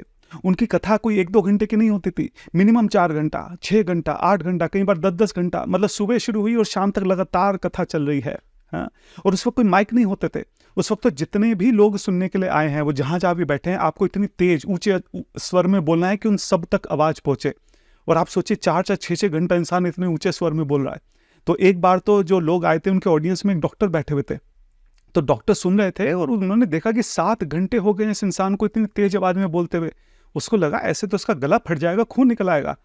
तो वो उठ के आए और महाराज जी को बोलते हैं कि महाराज जी आप ये जैसे कर रहे हैं ठीक नहीं है, ये गला फट जाएगा आपका। हाँ, तो भक्ति सिद्धांत सरस्वती महाराज कहते हैं कि तो इस गले को बचा के मैं करूंगा भी क्या? इस गले का फायदा ही क्या है? अगर मैं इसे कृष्ण कथा ही नहीं कर सकता, अगर मैं कृष्ण कथा को रोक दूंगा तो इस गले को फायदा क्या होगा इसको बचा के? तो कुछ नहीं होगा, बैठ जाइए। तो वो डॉक्टर आगे समझाने की कोशिश करता है कि लेकिन महाराज जी, वो बोलते बस। महाराज जी कहते मैं कृष्ण का दास हूँ, मैं डॉक्टर दास नहीं हूँ, आप कृपया करके शांति से बैठ जाइए और कथा को सुनिए। यहाँ पे जो हमारे प्रभुपाद जी हैं उन्होंने जीवन भर जो है नैष्ठिक ब्रह्मचार्य का पालन किया। प्रभुपाद जी जब मैं बोल रहा हूँ तो भक्ति सिद्धांत सरस्वती ठाकुर महाराज प्रभुपाद जी बोल। अब यहाँ पे आगे मैं जब भी प्रभुपाद जी बोलूंगा तो आप समझ जाइए कि मैं भक्ति सिद्धांत सरस्वती ठाकुर महाराज जी के बारे में ही बात कर रहा हूँ।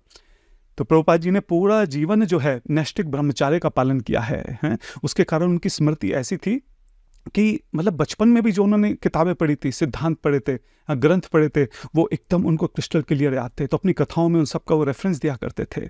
शुरुआती दिनों में ज़्यादा लोग नहीं हुआ करते थे, कई बार तो कई किलोमीटर पैदल चल के जाया करते थे सिर्फ 1 या 2 लोगों को प्रीच करने के लिए।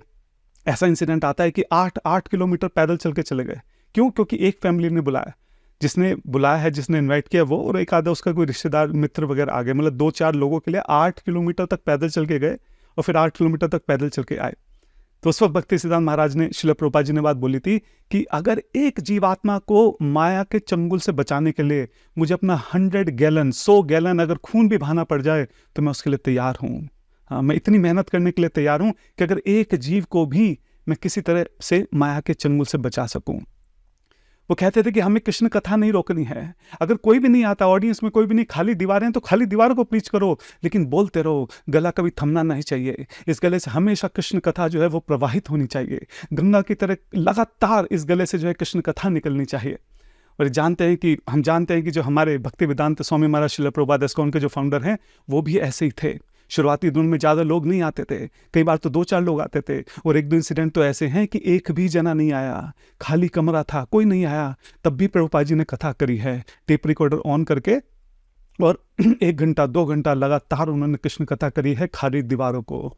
तो ये जो स्पिरिट है ये भक्ति सिद्धांत सरस्वती महाराज जी से आ रही है। एक बार भक्ति सिद्धांत सरस्वती महाराज श्रील प्रभुपाद जी को हर्निया, मतलब एक कोई बीमारी हो गई थी, पूरे शरीर में उनके फोड़े निकल आए थे और पूरे शरीर में बहुत दर्द से कराह रहे थे, मतलब बैठ भी नहीं पा रहे थे, ऐसी हालत थी उनकी, लेकिन प्रचार का कार्य था। तो आप सोचिए कि जो उनके शिष्य हैं वो उनको पालकी में लिटा कर ले गए प्रचार के लिए।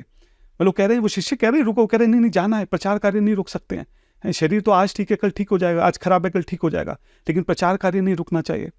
और दिन में 3-3 4 प्रोग्राम है, तो पालकी में उनको लिटा कर लेके जा रहे हैं। जहां प्रोग्राम है वहां भी वो बैठ नहीं पा रहे हैं, वहां लेटे में लेट के बोल रहे हैं, लेकिन चुप नहीं हो रहे हैं। आप सोचिए कि क्या लेवल था। जब ये मैं पढ़ रहा था, सुन रहा था, तो मुझे ध्यान आ रहे थे हमारे श्रील प्रभुपाद जी भी ऐसे ही थे। वृंदावन में एक बहुत फेमस इंसिडेंट आता है जब श्रील प्रभुपाद जी बहुत ज़्यादा बीमार थे। हमारे भक्ति वेदांत स्वामी महाराज श्रील प्रभुपाद, जब वृंदावन का मंदिर बन रहा था, वहाँ पे कोई मिनिस्टर आने वाले थे, उनसे बात करनी थी, और प्रभुपाद जी कई दिनों से बहुत ज़्यादा बीमार थे, कुछ खा पी नहीं रहे थे, बहुत कमज़ोर थे, हिल भी नहीं पा रहे थे। अब मिनिस्टर से बात करनी जरूरी थी, तो जो शिष्य थे वो कह रहे थे हम बात करते हैं प्रभुपाद जी, आप परेशान मत कीजिए, आप आराम कीजिए। तो प्रभुपाद जी बोलते नहीं ये जरूरी है, कुछ अप्रूवल्स लेने थे, कुछ काम था। तो जैसे ही मिनिस्टर आता है, आप सोचिए प्रभुपाद जी जो हिलने की हालत में नहीं थे वो एकदम से खड़े हो जाते हैं, चेहरे पे एकदम स्माइल आ जाती है। कोई बोल नहीं सकता, ये वो इंसान है जो इतने दिनों से बिस्तर पे बीमार पड़ा है। और वो 1-1.5 घंटा खूब उनसे मिनिस्टर से बात करते हैं। मिनिस्टर चले जाता है और फिर से वो बेड पे एकदम पड़ जाते हैं और ऑलमोस्ट बेहोश हो जाते हैं। तो ऐसे हमारे आचार्य रहे हैं, और आज भी हम लोग देखते हैं। आप देखिए गोपाल कृष्ण महाराज को देखिए, शारीरिक रूप से देखिए उनकी क्या हालत हो गई है। आप जयपताका स्वामी परम पूज्य जयपताका महाराज जी को देखिए, उनकी शरीर की क्या हालत है, लेकिन रुक नहीं रहे हैं। तो हमने भक्ति सिद्धांत सरस्वती ठाकुर महाराज को नहीं देखा, हमने भक्ति वेदांत स्वामी महाराज जी को भी नहीं देखा, लेकिन हम जयपताका महाराज को तो देख सकते हैं, हम गोपाल कृष्ण गोस्वामी महाराज जी को देख सकते हैं। इनको देख के हमें समझ में आता है कि वो भी हमारे जो पहले आचार्य हैं वो भी कैसे रहे होंगे। अच्छा, उस वक्त अंग्रेजों का समय था, तो कई बार अंग्रेजों को लगता था कि ये जो व्यक्ति है कहीं ऐसा तो नहीं है जो लोगों को इकट्ठा कर और हमारे खिलाफ भड़का रहा है, हमारे खिलाफ कुछ गलत बोल रहा है।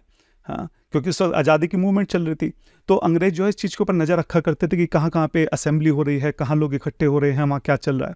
तो अंग्रेजों ने अपना एक जासूस जो है, हाँ इंडियन ही था वो, उस जासूस को भेजा कि जरा पता करो, देखो वो स्वामी जी क्या बोलते हैं, हाँ कि हमारे खिलाफ तो कुछ नहीं बोलते। तो जासूस आके कथा में बैठता है, अब 3-3 4-4 घंटे की कथा है, वो कथा सुनता है, कथा सुनते हाँ ऐसे महापुरुष को देखते देखते उनके दर्शन कर रहे हैं, उनके मुंह से कृष्ण कथा सुन रहा है, वो पूरी तरह से उस 3-4 घंटे के अंदर पूरी तरह से ट्रांसफॉर्म हो जाता है। वो उनको अपने गुरु की तरह देखना शुरू करता है। वो कथा के बाद जाके उनके चरणों में पड़ जाता है, कहता है कि मैंने आपको अपने गुरु स्वीकार कर लिया है, आप भी मुझे अपना शिष्य की तरह मुझे अपना स्वीकार कर लीजिए। ऐसी हालत थी। तो जब ब्रिटिशर्स को पता लगता है कि ऐसा हुआ, उसके बाद वो कभी स्पाई नहीं भेजते हैं वहाँ पे। और बहुत डिफरेंट टीचिंग टेक्निक्स थी। एक बार की बात है, एक व्यक्ति जो है उनके मठ के बाहर से जा रहा था, तो वो पीछे से बोलते हैं तुम कौन हो, हु यू आर। तो व्यक्ति देखता है कि आवाज़ कहाँ से आ रही है, तो व्यक्ति अपना नाम बताता है। तो कहते हैं अरे ये तो तुम्हारे शरीर का नाम है, मैंने पूछा तुम कौन हो। तो व्यक्ति सोच में पड़ जाता है। तो बोलते हैं अगर जानना चाहते हो तो मठ के अंदर आ जाओ। इस तरह से बहुत सारे इंसिडेंट्स हैं जिसमें अलग अलग तरीके से वो प्रयास करें कि किसी तरह से लोगों को ये बात समझ में आए कि वो किस तरीके से माया के चंगुल में फंसे हुए हैं और उनके जीवन का लक्ष्य क्या है, उनके जीवन का उद्देश्य क्या है। अच्छा, उस वक्त प्रचार करना भी इतना आसान नहीं था, कई सारी प्रॉब्लम थी। स्पेशली इस वक्त जो थे कास्ट ब्राह्मण थे जिनका मानना था कि जो ब्राह्मण का पुत्र है वो ब्राह्मण ही होगा। तो जो श्रील प्रभुपाद जी थे वो इसके बहुत खिलाफ थे। अच्छा, दूसरे मायावादी फिलॉसफी वो तो बहुत पहले से चली आ रही है, तो वो बिल्कुल कट्टरता से इसके विरोध में थे। और तीसरी एक बहुत बड़ी वहाँ पे प्रॉब्लम थी अपसंप्रदाय की, सहजियापंथी की। ये सहजियापंथी क्या होती है? अभी आजकल आप इस तरह से समझिए कि जैसे आजकल हम देखते हैं कि इंस्टाग्राम में, यूट्यूब में या कहीं भी सोशल मीडिया पे लोग अपनी रील्स डालते हैं कि जैसे वो भगवान की भक्ति में पागल हैं कि अपना लहंगा घुमा घुमा के फ़ोटो डाल रहे हैं, रोते हुए फ़ोटो डाल रहे हैं और ऐसा दिखा रहे हैं कि जैसे भगवान बड़ा उनके साथ रेसिप्रोकेट कर रहे हैं। तो कई बार तो वो धोखा दे रहे होते हैं, कई बार उनको खुद भी ऐसा लगता है कि शायद ऐसा है कि मुझे तो पायल की आवाज़ सुनाई दे रही है, मुझे बांसुरी की आवाज़ सुनाई दे रही है, मुझे तो मोर पंख मिल रहा है। ये बहुत बड़ी प्रॉब्लम है इंडिया की, आज से नहीं बहुत पहले से चली आ रही है। तो लोगों को ऐसा लगता है कि भगवान को पाना बहुत सहज है। आपने कभी भगवद गीता पढ़ी? नहीं पढ़ी। कभी भागवतम पढ़ी? नहीं पढ़ी। कभी भगवान को जानने की कोशिश की? नहीं की। हाँ, आपने कभी तपस्या करी, कभी कोई साधना करी, कभी नाम जप करा, कभी किसी गुरु की शरण ली? नहीं, ये सब तो कुछ नहीं किया। बस ऐसे मान लिया, कि ऐसे बस मान लिया कि भगवान जो है वो हमारे साथ रेसिप्रोकेट कर रहे हैं। ये हल्की बात नहीं है, इतना आसान नहीं है। हमारे जो आचार्य हैं उन्होंने दशकों तक बहुत कठोर तपस्या करी है, दशकों तक उन्होंने साधना करी है, तब जाके वो इस स्थिति में पहुंचे हैं कि भगवान उनके साथ रेसिप्रोकेट करते हैं। यहाँ लोगों से प्याज लहसुन तो छूटता नहीं है, उसमें जो उनके लॉजिक निकल जाते हैं कि भगवान को पाने के लिए किसी रिस्ट्रिक्शन की क्या जरूरत है, कि अपने आप को रोकने की क्या जरूरत है। मतलब प्याज लहसुन तुम नहीं छोड़ पा रहे हो और यहाँ पे तुम ऐसा दिखा रहे हो कि तुम्हें भगवान की बांसुरी सुनाई दे रही है, उनका मोरपंख दिखाई दे रहा है। तो ये इसको बोलते हैं सहजियापंथी। अभी इसका अगर हम बहुत एक्सट्रीम वर्जन देखें, मतलब अगर यही काम बहुत आयोजित ढंग से होने लगे, ऑर्गेनाइज्ड वे में होने लगे, अलग अलग संप्रदाय बन जाएं, उप संप्रदाय जिसको बोलते थे, तो इसको बोलते हैं सहजिया। मतलब ये उस वक्त बहुत बड़े स्केल पर चल रहा था। अच्छा, उस वक्त टाइम भी ऐसा था कि लड़के लड़कियां जो है उनका साथ में आने जाए, आजकल तो लिविंग रिलेशनशिप नॉर्मल बात होगी, उस वक्त ऐसा नहीं था। लड़के लड़के साथ में नहीं आ सकते थे, लेकिन ये इनको एक बहाना मिल जाता था। मतलब जो है राधा और गोपियां और कृष्ण, और इस बहाने से कि हम नाटक कर रहे हैं कि हम तो कृष्ण हैं, हम तो गोपियां हैं, इस बहाने से वो साथ में आते थे और कई बार उनके अवैध संबंध तक बन जाते थे। तो ये एक बहाना, मतलब गौड़िया वैष्णव जो इतना चैतन्य महाप्रभु द्वारा स्थापित किया गया वैष्णव धर्म है, जिसमें इतने ऊंचे स्तर के मापदंड है, उसकी ऐसी हालत बना दी थी कि गौड़िया वैष्णव एक एक्सक्यूज बन गया था लोगों के लिए अपने अवैध संबंध बनाने का। और ये कोई दो चार छोटे मोटे नहीं, बहुत बड़े लार्ज स्केल पे, और कई कई संप्रदाय यहाँ पे चल गई थी। 13 उस वक्त मुख्य संप्रदायों के नाम आते हैं, चूड़ीदारी है, जाट गोसाई है, बोल संप्रदाय, इस तरह से अलग अलग 13 संप्रदाय वहाँ पे चल रही थी। तो जो भक्ति सिद्धांत सरस्वती ठाकुर महाराज श्रील प्रभुपाद जी थे, वो इसके बहुत ज़्यादा विरोध में थे, बहुत ज़्यादा अगेंस्ट में थे। एक तो थोड़े पावरफुल भी थे, बीएम साहब के लड़के हैं, और खुद भी उनका इतना रुतबा था, सब लोग चारों तरफ उनकी ख्याति थी। तो अपनी ताकत से, अपने तर्कों से, अपने ज्ञान से उन्होंने इन सारी संप्रदायों का खंडन किया, एक एक को बुला के इन सबको नेस्तो नाबूद किया, इन सबको धीरे धीरे उन्होंने खत्म किया। ये बहुत बड़ा काम था और ये बहुत जरूरी था, क्योंकि इससे गौड़िया वैष्णव संप्रदाय की जो छवि है वो आम इंसान के दिमाग में खराब हो रही थी। उनको लग रहा था ये तो गौड़िया वैष्णव तो ऐसे ही हैं, ये तो बस ऐसे फालतू के संबंध बनाने के लिए हैं। लोग बहुत नीची नजरों से, बहुत अपमान की दृष्टि से गौड़िया वैष्णव को देखना शुरू कर दिया था। मतलब एकदम उल्टा, जो गौड़िया वैष्णव जो सबसे ऊंचा स्तर जिसका है, उसको सबसे नीचे स्तर पर जो है इन संप्रदायों की वजह से आना पड़ गया था। तो ये थोड़ा थोड़ा आज भी आप देखिए सोशल मीडिया के बहाने से इधर उधर चीज़ें चलती रहती हैं, लेकिन इनको समय पे दबाना जरूरी है, लोगों को सही रास्ता दिखाना जरूरी है। तो जो भक्ति सिद्धांत सरस्वती महाराज थे, उनका एक बहुत बड़ा कंट्रीब्यूशन था ये कि इन्होंने ये जो अपसंप्रदाय हैं, रूपानुगा विरुद्ध अपसिद्धांत द्वंत हारिने, जो रूपा गोस्वामी हैं, उन्होंने जो सिद्धांत दिया है कि राधा कृष्ण की निस्वार्थ भाव से शुद्ध तरीके से भक्ति करना, सेवा करना, इस सिद्धांत से परे अगर कोई भी सिद्धांत आ रहा है तो उसका उन्होंने खंडन किया। तो ये एक बहुत बड़ा उनका कंट्रीब्यूशन था। जो दूसरा सबसे बड़ा कंट्रीब्यूशन है हमारे श्रील प्रभुपाद जी का, वो है कि मायावादी फिलॉसफी का, सिद्धांत का खंडन करना। अब मायावादी फिलॉसफी तो बहुत पुरानी है, शुरू से, मतलब रामानुजाचार्य से लेके फिर माधवाचार्य हैं, चैतन्य महाप्रभु हैं, अलग अलग आचार्य हुए हैं, जीवा गोस्वामी हुए हैं, बलदेव विद्याभूषण हुए हैं, अलग अलग संप्रदाय में, वैष्णव संप्रदायों के भी अलग अलग आचार्यों ने जो है मायावादी सिद्धांत का खंडन किया है। लेकिन जो हमारे भक्ति सिद्धांत सरस्वती महाराज श्रील प्रभुपाद जी थे, इनकी जीरो टॉलरेंस पॉलिसी थी। मतलब ये सहन नहीं कर सकते थे अगर इनके सामने कोई मायावादी फिलॉसफी बोले। तो ये लोग बोलते थे लोगों को, तुम क्यों मिसलीड कर रहे हो, क्यों लोगों को बेवकूफ बना रहे हो। तो इनकी ये शेर की तरह दहाड़ते थे, इसलिए इनको लायन गुरु बोला जाता है। मतलब जो मायावादी प्रीचर हैं वो इधर उधर भाग जाया करते थे। एक बहुत फेमस इंसिडेंट आता है, एक बार की बात है कि वहाँ पे एक कोई बहुत बड़े मायावादी सन्यासी थे, तो वो हमारे जो श्रील प्रभुपाद भक्ति सिद्धांत सरस्वती महाराज स्वामी श्रील प्रभुपाद जी इनको डिबेट के लिए बुलाते हैं। तो ये डिबेट के लिए जाते हैं और वो बहुत बड़ी डिबेट जो है वहाँ पे रखी गई थी। काफ़ी सारे विद्वान पंडित जो हैं उस डिबेट को देखने के लिए आए थे। तो मायावादियों के साथ तब इनकी वहाँ पे डिबेट होती है और ये उस सन्यासी की ऐसी हालत कर देते हैं, मतलब अपने तर्कों से, अपने शास्त्रीय रेफरेंसेस दे दे के, कि उनकी हालत ख़राब हो जाती है। वो लिटरली वहाँ पे जो है यूरिन पास कर देते हैं और वहाँ से उठ के भाग जाते हैं। तो जब ये भाग के वापस जाते हैं अपने मठ में, तो वहाँ पे जो उनके गुरु थे उनको बहुत बुरा लगता है कि मेरे शिष्य की ऐसी कैसी हालत कर दी। वो दोबारा से बुलाते हैं कि डिबेट दोबारा से होगी। ठीक है, दोबारा से डिबेट रखी जाती है, दोबारा से सब लोग इकट्ठे होते हैं, दोबारा से भक्ति सिद्धांत सरस्वती महाराज आते हैं और फिर से वही होता है। फिर से एक के बाद एक ऐसे ऐसे तर्क देते हैं, ऐसे ऐसे रेफरेंसेस देते हैं, ऐसी ऐसी बात रखते हैं कि जिसका खंडन करना नामुमकिन था। तो फिर से उनके जो गुरु, मतलब जो मायावादियों के गुरु अब की बार आए थे, उनकी भी वैसी हालत हो जाती है। उनका भी ऑलमोस्ट जो है यूरिन निकलने को हो जाता है, वो भी वहाँ से उठ के भाग जाते हैं। तो जब ये बात बहुत बड़ी है कि भाई मायावादियों के इतने बड़े गढ़ में और किसी की हिम्मत नहीं है इनके साथ जो है डिबेट कर सके, तो वहाँ पे भी जो कोई बहुत बड़े प्रगाढ़ पंडित थे, तो वो दोबारा से डिबेट के लिए बुलाते हैं। वो कहते हैं कि फिर से एक बार डिबेट करते हैं। तो भक्ति सिद्धांत महाराज बोलते हैं ठीक है, फिर से एक बार डिबेट करते हैं। तो वो कहते हैं लेकिन अब की बार जो डिबेट है, आप उसमें भागवतम के रेफरेंसेज मत दीजिएगा, ठीक है, हम भागवतम को प्रमाण नहीं मानेंगे। तो ये बोलते हैं ठीक है, बिना भागवतम के डिबेट करेंगे, लेकिन आप और भी किसी पुराण के रेफरेंसेज नहीं दे सकते। ठीक है, चलो किसी और पुराण के रेफरेंसेस भी नहीं देंगे। नहीं, आप ये रामायण महाभारत पंचरात्र किसी के भी रेफरेंस नहीं दे सकते। चलो भाई ठीक है, इनके भी रेफरेंस नहीं देंगे। नहीं, आप जो है आप वेदास और उपनिषद के भी रेफरेंस नहीं दे सकते, तो फिर किसके रेफरेंस देने हैं? नहीं, आप सिर्फ जो है वेदांत सूत्र से बात करिए, उसके अलावा हम किसी और के रेफरेंसेस जो है हम एक्सेप्ट नहीं करेंगे। तो श्रील प्रभुपाद जी बोलते हैं कि ठीक है, चलो अगर ऐसा है, खाली वेदांत सूत्र को हम रखेंगे, केवल उसी के ऊपर हम लोग डिबेट करेंगे। अब उसकी हालत खराब, उसको तो लग रहा था कि मना कर देगा। जब मैंने इतने सब चीज़ें हटा दी, भागवतम हटा दी, पुराण हटा दिया, रामायण महाभारत सब कुछ हटा दिया, तो उसको लगा कि ये मना कर देंगे डिबेट के लिए। लेकिन प्रभुपाद जी रेडी हो जाते हैं, वो कहते हैं ठीक है, चलो अगर ऐसा है तो वेदांत सूत्र के ऊपर हम लोग डिबेट करेंगे।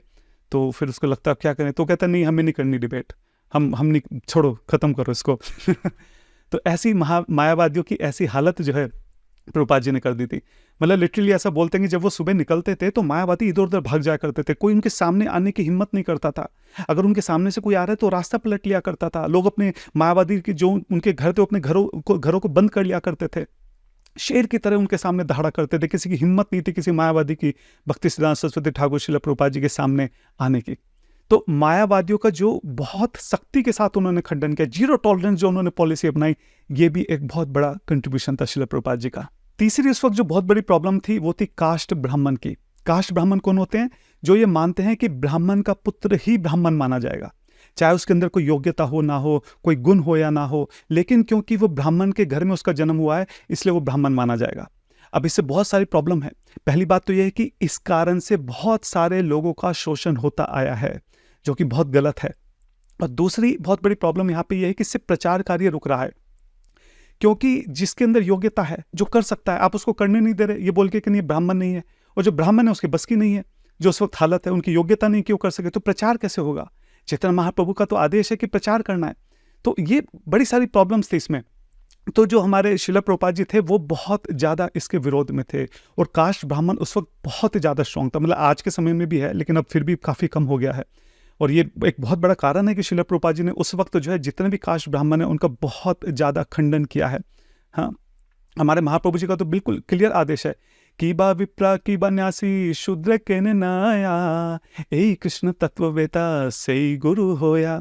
अरे कौन है सन्यासी है छोड़ो, कौन शूद्र है छोड़ो, ये सबसे फर्क नहीं पड़ता है। कृष्ण के बारे में जिसको पता है, कृष्ण के बारे में जो बता सकता है, वही जो है ब्राह्मण है, वही गुरु बनने के लायक है। और भगवत गीता में भी भगवान कृष्ण जो हैं, जो ब्राह्मण क्षत्रिय वैश्य शूद्र हैं, 18वें अध्याय में उनकी योग्यताएं बताते हैं, गुण बताते हैं कि एक ब्राह्मण के अंदर क्या क्या गुण होने चाहिए। 18.42 में कृष्ण बोलते हैं, शमो दमस तपम शौचम शांतिम राजवम एवच ज्ञानम विज्ञानम आस्तिक्यम ब्रह्म कर्म स्वभावजाम। 8 गुण बताते हैं कि एक ब्राह्मण के अंदर 8 गुण होने चाहिए। तो खाली जन्म लेने से कोई ब्राह्मण नहीं हो सकता है, और ये बहुत लॉजिकल है। अगर किसी का डॉक्टर के घर में जन्म हुआ है तो जन्म लेने से खाली डॉक्टर थोड़ा हो जाएगा। अगर डॉक्टर के घर जन्म हुआ है तो ठीक है, आपको बचपन से फैसिलिटी मिलेंगी, आपको गाइडेंस मिल सकती है, आपके लिए वो आसान है डॉक्टर बनने का रास्ता, जो बाकियों के लिए शायद नहीं हो सकता। लेकिन सिर्फ जन्म लेने से ही डॉक्टर थोड़े ना बन जाएंगे, आपको मेहनत करनी पड़ेगी, पढ़ना पड़ेगा, जो मार्गदर्शन आपको दिया जा रहा है आपको उस पर चलना पड़ेगा। इसी तरह से अगर ब्राह्मण के घर में किसी का जन्म हुआ है, उसके लिए बहुत आसान है ब्राह्मण बनना, क्योंकि बचपन से ही उसको वो इन्वायरमेंट मिल रहा है, उसको मार्गदर्शन मिल रहा है, उसको वो स्वच्छता मिल रही है, प्योरिटी के साथ उसका पूरा इन्वायरमेंट है जिसमें वो है। तो उसका ब्राह्मण बनना आसान है, लेकिन आपको वो गुण जो है वो अपने अंदर लाने होंगे, आपको ब्राह्मण वाले कार्य करने होंगे, वो योग्यता का जो मापदंड है उस पर आपको खरा उतरना होगा। ऐसे खाली ब्राह्मण के घर में जन्म लेने से ब्राह्मण नहीं बन जाएंगे। खैर जो भी है, तो ये कास्ट ब्राह्मण के यहाँ पे प्रॉब्लम थी, और जो हमारे प्रभुपाद जी हैं उन्होंने बहुत सख्ती के साथ इसका खंडन किया। हाँ, कई सारी डिबेट्स में अलग अलग जगह जाके इनको डिफीट किया। एक्चुअली एक बहुत फेमस डिबेट हुई थी उस वक्त कास्ट ब्राह्मण के और वैष्णव के बीच में। तो उस वक्त तो भक्ति विनोद ठाकुर महाराज भी थे, तो उनको बुलाया गया था। तो उनकी तबीयत थोड़ी खराब थी, वो जा नहीं पा रहे थे, तो उन्होंने भक्ति सिद्धांत सरस्वती महाराज जी को वहाँ पे भेजा, अपने पुत्र को, कि आप जाओ और आप जो है वैष्णव की तरफ से पक्ष रखो। तो 3 दिन तक वहाँ पे जो हमारे प्रभुपाद जी हैं उन्होंने वहाँ पे लेक्चर दिया था। पहले दिन उन्होंने बताया कि ब्राह्मण जो है वो कितने श्रेष्ठ हैं, उनकी क्या ग्लोरीज हैं। और जब ये सारे वहाँ जो कास्ट ब्राह्मण आए थे वो सुन के उनकी एकदम छाती फूल गई, एकदम गदगद हो गए कि हाँ देखो भाई, हम ब्राह्मण हैं और हम कितने श्रेष्ठ हैं।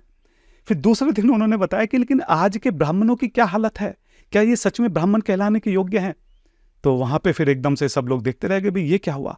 और तीसरे दिन फिर उन्होंने बताया कि जो वैष्णव है, जो भगवान श्री कृष्ण का भक्त है, इरेस्पेक्टिव कि वो कौन से बैकग्राउंड से आ रहा है, चाहे वो शूद्री बैकग्राउंड से क्यों ना आ रहा हो, लेकिन वो कृष्ण की भक्ति कर रहा है तो वो ब्राह्मणों से ऊपर है। और इस बार वहाँ पे भयंकर डिबेट होती है, बड़े बड़े विद्वान पंडित वहाँ पे आते हैं, कास्ट ब्राह्मण की तरफ से भी काफ़ी जो वहाँ पे जिनको शास्त्रों का ज्ञान था वो आते हैं, और भयंकर वहाँ पे डिबेट होती है। और जो हमारे भक्ति सिद्धांत सरस्वती महाराज हैं वो सिंगल हैंडेडली उन सबको वहाँ पे डिफीट करते चले जाते हैं, किसी के मुंह से आवाज़ नहीं निकलती है, सबके जो भी तर्क थे एक के बाद एक उनका खंडन करते चले जाते हैं। ये बहुत ऐतिहासिक डिबेट थी। इस डिबेट को एक्चुअली बुक में भी दर्ज किया गया, मैं स्क्रीन पे उस बुक का नाम लगा दूंगा, ब्राह्मणा वैष्णव करके बुक है, वो कंपाइल की गई है। जो डिबेट वहाँ पे हुई थी वो पूरी इस किताब में दर्ज है, आप चाहे तो ले सकते हैं। मैं नीचे कोशिश करूंगा डिस्क्रिप्शन में इस किताब का लिंक भी मैं यहाँ पे दूंगा। तो जो कास्ट ब्राह्मण थे उनका उस वक्त बहुत ज़्यादा दबदबा था, तो उनका खंडन करना ये बहुत जरूरी था। और जब इस डिबेट में हमारे प्रभुपाद जी जीतते हैं तो वहाँ पे हजारों हजार लोग जो उस डिबेट को देखने आए होते हैं वो बहुत ज़्यादा खुश हो जाते हैं, खुशी से नाचने लगते हैं, क्योंकि इन लोगों का बहुत शोषण हो रहा था इन ब्राह्मणों के द्वारा। तो वो सब लोग भागते हैं स्टेज की तरफ, हाँ, प्रभुपाद जी के चरणों को छूने के लिए, उनसे आशीर्वाद प्राप्त करने के लिए। अब हजारों की भीड़ एकदम आएगी तो कैसे काम होगा। तो जो उनके शिष्य हैं वो प्रभुपाद जी को वहाँ से उठा के स्टेज से पीछे ले जाते हैं।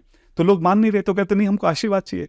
तो शिष्य क्या करते हैं कि प्रभुपाद जी के जूते लेकर उसको बाल्टी में भिगोकर और वो जो पानी है वो सबके ऊपर छिड़क देते हैं। तो सब लोग उसी से बहुत खुश हो जाते हैं और सब लोग अपने अपने घर लौट जाते हैं। अच्छा, इस डिबेट में हारने के बाद ये जो कास्ट ब्राह्मण थे ये बिल्कुल ऐसे घायल नाग की तरह बन जाते हैं, एकदम घायल शेर की तरह बिल्कुल, क्योंकि हजारों हजार लोगों के सामने एक तरह से इनकी बेइज्जती हुई थी। ये लोग हारे थे डिबेट में, इनका अस्तित्व जो था वो खत्म होने की कगार पे था। तो ये बोलते हैं कि ये अब हम सहन नहीं कर पाएंगे, अब ये जो प्रभुपाद जी हैं अब इनको मरना होगा, अब इनको हम जीवित नहीं छोड़ेंगे। तो आप सोचिए उस वक्त, मतलब 19वीं शताब्दी में 1900 से 100-125 साल पहले की बात है, उस वक्त ये 25,000 रुपये देते हैं पुलिस को इनको प्रभुपाद जी को मारने के लिए। मतलब उस वक्त 25,000 आज के टाइम में पता नहीं कितने करोड़ के बराबर होंगे। इतने पैसे दिए जाते हैं कि इस व्यक्ति को भी किसी भी तरह से मारना होगा हमको। पूरी एक कॉन्स्पिरेसी जो है वो प्लान करी जाती है कि किस तरह से वो बाहर निकलेंगे, किस तरह से अटैक किया जाएगा, भीड़ में कैसे उनको मारा जाएगा, पूरी जो एक प्लान बनाया जाता है।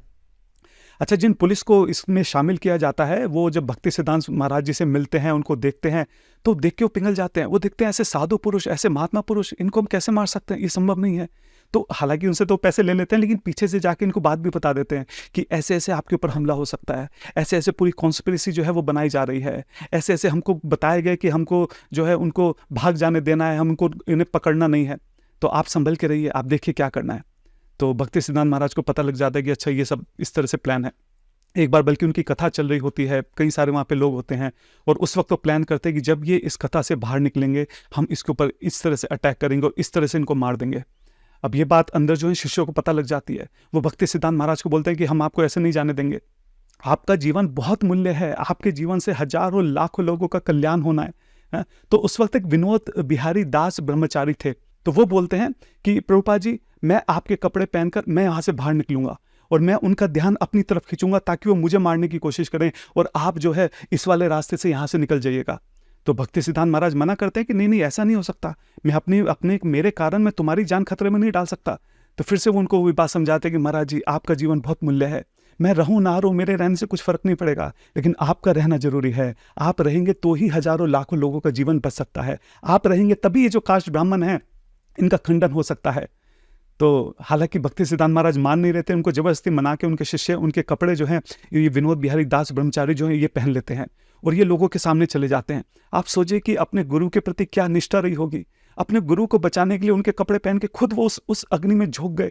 उन्हें पता था कि सारे लोग मिलकर मुझे मार सकते हैं, तब भी उसकी परवाह नहीं की उन्होंने, और लोगों का ध्यान अपनी तरफ आकर्षित किया। उन सब लोगों ने फिर उनके ऊपर अटैक किया। यहाँ से ये भागे, पीछे से भक्ति सिद्धांत महाराज को जो है बचा के निकाला गया। हाँ, और बाद में हालांकि जो विनोद बिहारी दास ब्रह्मचारी थे, इनके भी भगवान ने रक्षा की, इनको भी कुछ नहीं हुआ। और जो प्रभुपाद जी थे वो तो खैर दूसरे रास्ते से निकल ही गए थे। अच्छा, जब ये सारा इंसिडेंट होता है तो भक्ति सिद्धांत महाराज को बहुत बुरा लगता है कि इस तरीके से हुआ। तो हालांकि वो इतने पावरफुल थे, तो वहाँ के जो न्यूज़पेपर थे, मैगजीन थी, वो उसमें आर्टिकल छपवाते हैं कि किस तरीके से जो है हमारे खिलाफ कॉन्स्पिरेसी की जा रही है, हमें रोकने की कोशिश की जा रही है, हमें मारने की कोशिश की जा रही है। और उसके बाद उनको प्रॉपर जो है पुलिस प्रोटेक्शन भी मिलता है। और एक मोचा सिंह करके था, वो उनको गार्ड की तरह मिलता है। जो मोचा सिंह था बहुत लंबा चौड़ा पहाड़ जैसा इंसान था, मतलब वो अकेले 8-10 को उठा के पटक दे, ऐसा बताता। 200 से तो रोटियां खा जाया करता था वो, खूब पहाड़ की तरह लंबा चौड़ा व्यक्ति था।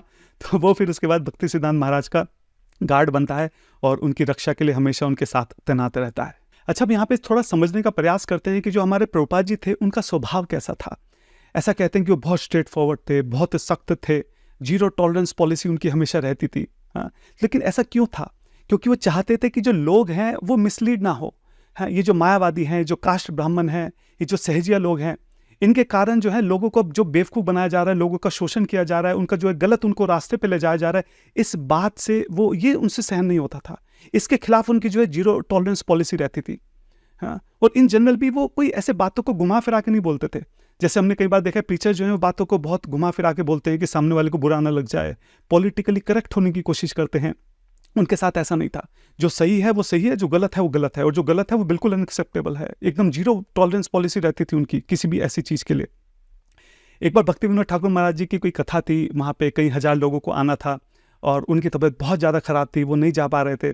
तो उन्होंने प्रभुपाद जी को वहाँ पे भेजा, भक्ति सिद्धांत सरस्वती महाराज जी को, कि आप जाइए और आप वहाँ पे कथा कीजिए। अब भक्ति सिद्धांत सरस्वती महाराज वहाँ जाते हैं, वहाँ हज़ारों लोग बैठे होते हैं। उसके बाद वो बोलना शुरू करते हैं और एक के बाद एक ऐसे बोलते हैं कि वहाँ पे लोग जो हैं उसको हैंडल नहीं कर पाते हैं। धीरे धीरे उठ के सब लोग चले जाते हैं। तो बाद में जब वो घर पहुँचते हैं तो भक्ति विनोद महाराज पूछते हैं कितने लोग आए। उन्होंने बोला आए तो कई सारे थे, लेकिन ओनली 2 पीपल कुड हैंडल। उसको केवल 2 ही लोग वहाँ पे ऐसे थे जो मैं बोल रहा था वो उसको एक्सेप्ट कर पाए।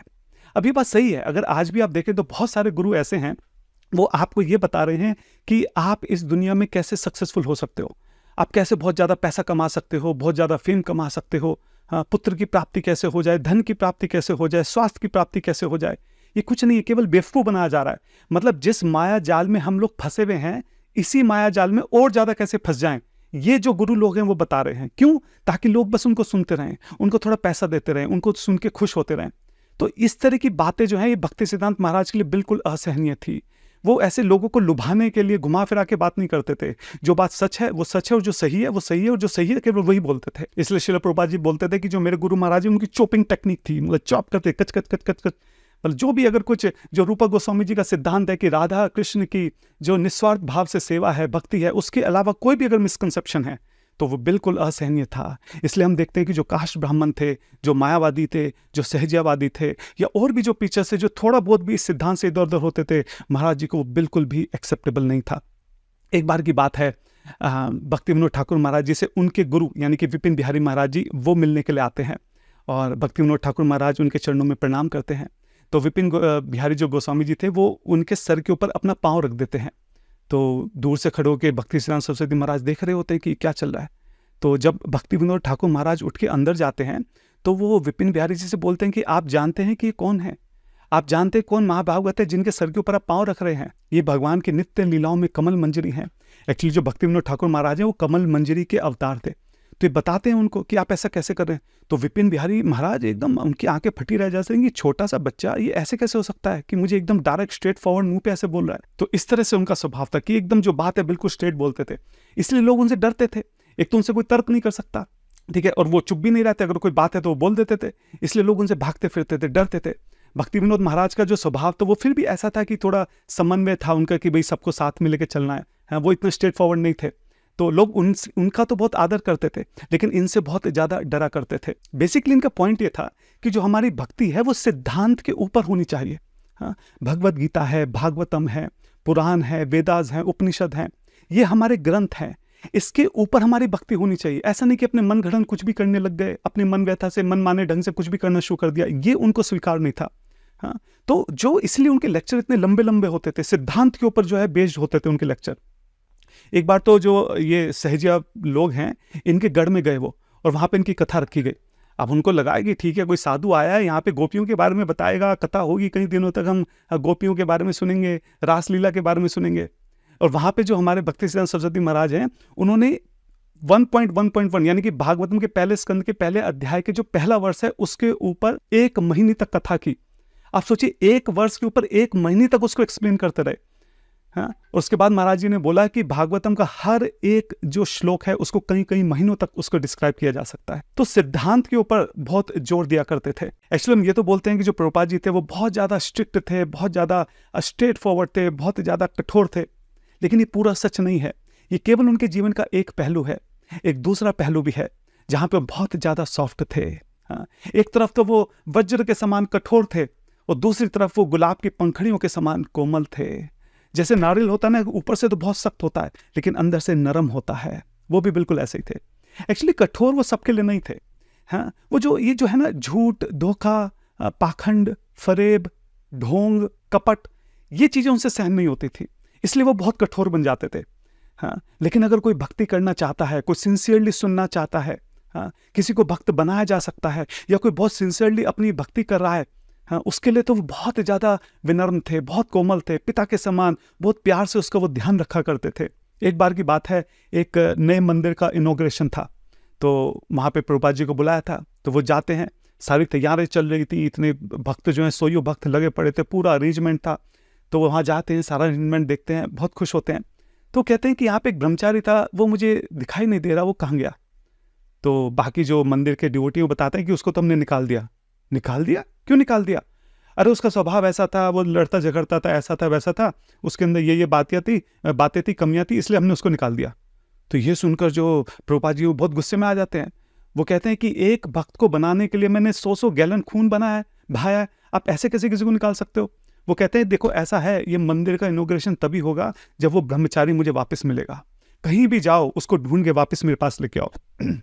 अब सारे भक्त तो बहुत एकदम सोच में पड़ जाते हैं, भाई मंदिर का इनॉग्रेशन है, उसको कहाँ जाके ढूंढेंगे? अब कहाँ पता वो कहाँ चला गया है? इनॉग्रेशन रुक जाएगा तो कैसे होगा? हजारों लोग आने वाले हैं, इतनी सब तैयारियां हो चुकी हैं। तो जो उनके शिष्य तो चारों दिशाओं में भागते हैं, ढूंढते कि कहीं से भी ढूंढ के लाएं उसको। हाँ, वो बेचारा कहीं मिलता है उनको एक दुकान पे, उसको लेके आते हैं। तो जब उसको ये बात पता चलती है ब्रह्मचारी को कि शिला प्रभुपाद जी ने उसके लिए पूरा इनॉग्रेशन रोक दिया, वो उसकी आंखों से आंसू बहने लगते हैं। उसको यकीन नहीं होता कि मेरे जैसे एक छोटे से भक्त के लिए प्रभुपाद जी ने इतना बड़ा इनॉग्रेशन रोक दिया। चारों दिशाओं में उनके जो भक्त हैं, उनके जो शिष्य हैं, वो मेरे को ढूंढ रहे हैं। तो जब वो वापस आता है, वो खूब रो रहा होता है, हाथ जोड़ के प्रभुपाद जी के पैरों में गिर जाता है, माफी मांगता है। वो बोलता है कि हाँ, गलती मेरी रही है, मेरा ही स्वभाव ठीक नहीं था, हाँ, इसलिए इन भक्तों ने मुझे जाने के लिए बोला, ये तो सही थे, मेरी ही गलती थी, लेकिन मैं आज के बाद ऐसा नहीं करूंगा, आप मुझे माफ कर दीजिए। मुझे यकीन नहीं हो रहा कि आप मुझसे इतना प्रेम करते हैं, हाँ, मेरे जैसे एक तुच्छ से जीव के लिए आपने इतना कंसर्न, पूरा इनॉग्रेशन आपने रुका दिया। हाँ, तो ऐसा स्वभाव था हमारे प्रभुपाद जी का।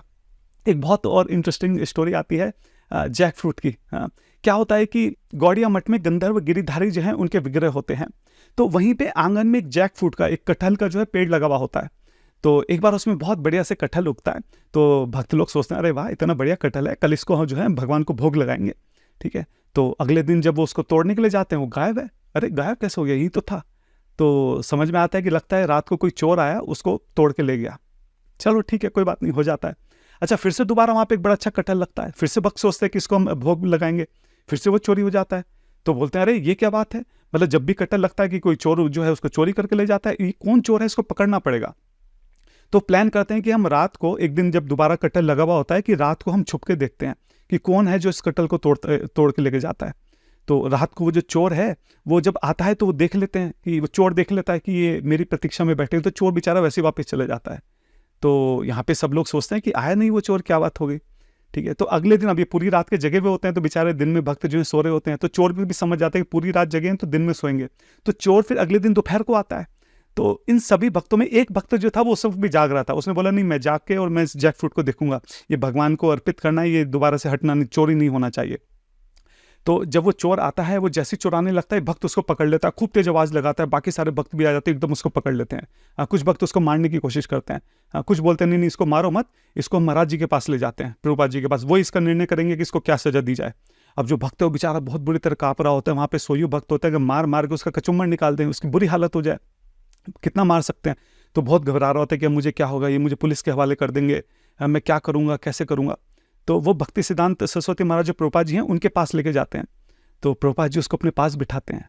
हाँ, प्रभुपाद जी बहुत प्रेम से उसके कंधे पे हाथ रखते हैं, पूछते हैं कौन हो तुम, क्या नाम है तुम्हारा, अच्छा कौन से गांव में रहते हो, अच्छा तुम्हारे घर में कौन कौन है।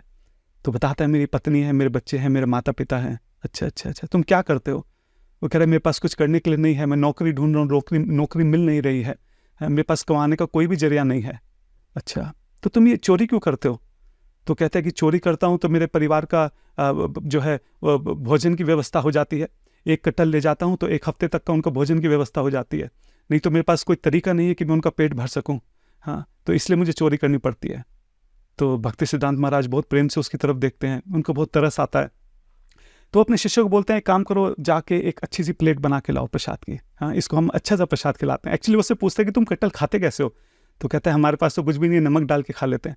तो महाराज जी को लगता है बेचारा कट्टल नमक डाल के कैसे खाता है। तो अपने शिष्यों को बोलते हैं अच्छी सी प्रसाद की प्लेट बना के लाओ।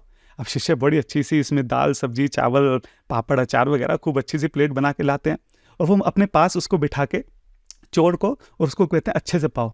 तो चोर को लगता है क्या चल रहा है ये है, मैं तो सोचा था मुझे मारेंगे, वो बेचारा थर थर काँप रहा होता है। लेकिन जिस प्रेम से प्रभुपाद जी उससे बात करते हैं वो एकदम नॉर्मल हो जाता है। प्रभुपाद जी की तरफ वो अपने पिता की तरह देख रहा होता है, वही पास में बैठ के बहुत अच्छे से प्रसाद खाता है। तो उसके बाद प्रभुपाद जी से पूछते हैं लेकिन अब तुमने तो खा लिया, लेकिन तुम्हारे घर में तो लोग अभी भी भूखे हैं, तो वो क्या खाएंगे। तो कहता है कि हाँ महाराज जी उनके लिए तो मेरे पास कुछ नहीं है। कहते हैं ठीक है कोई बात नहीं, उनको मैं उनकी भी व्यवस्था करता हूँ।